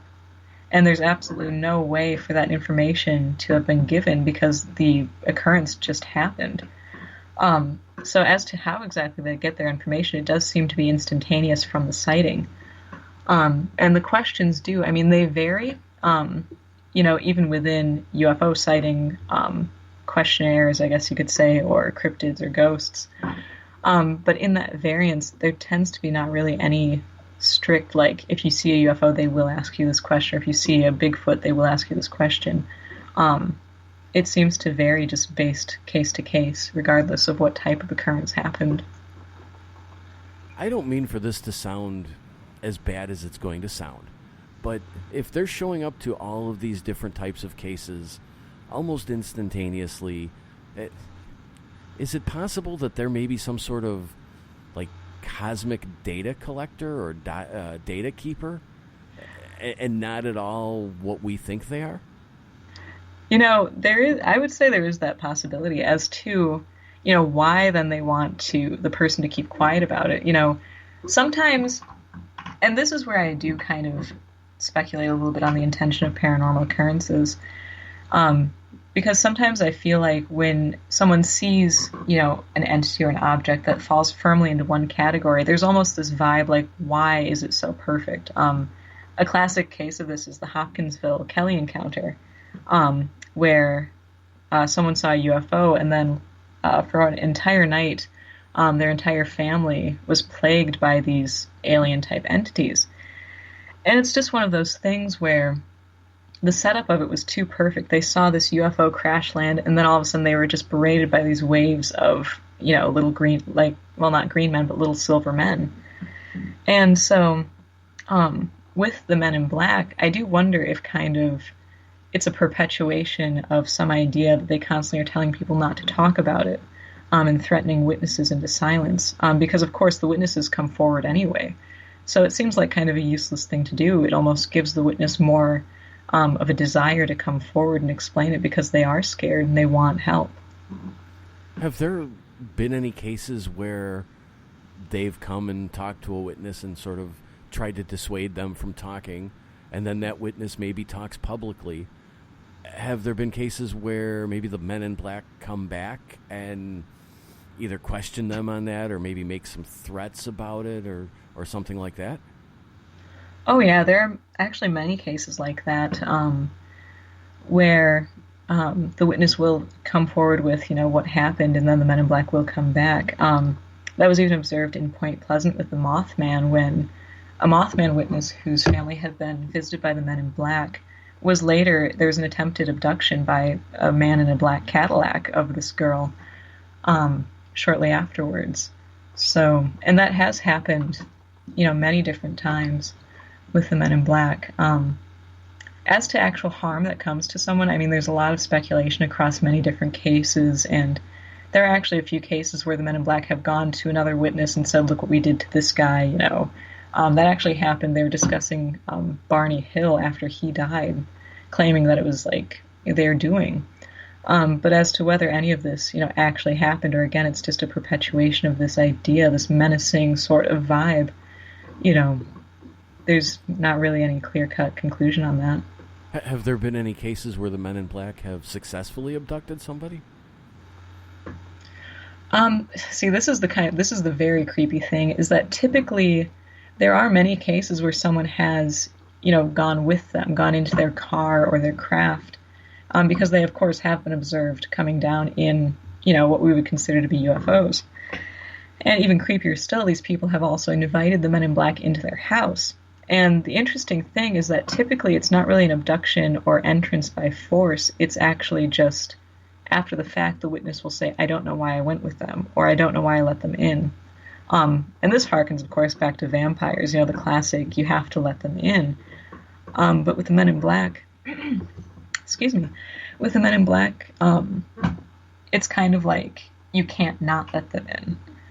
So, it's never really by force in any of the reports I've come across. It's almost an inability not to go with them or let them in. And that, to me, is almost scarier.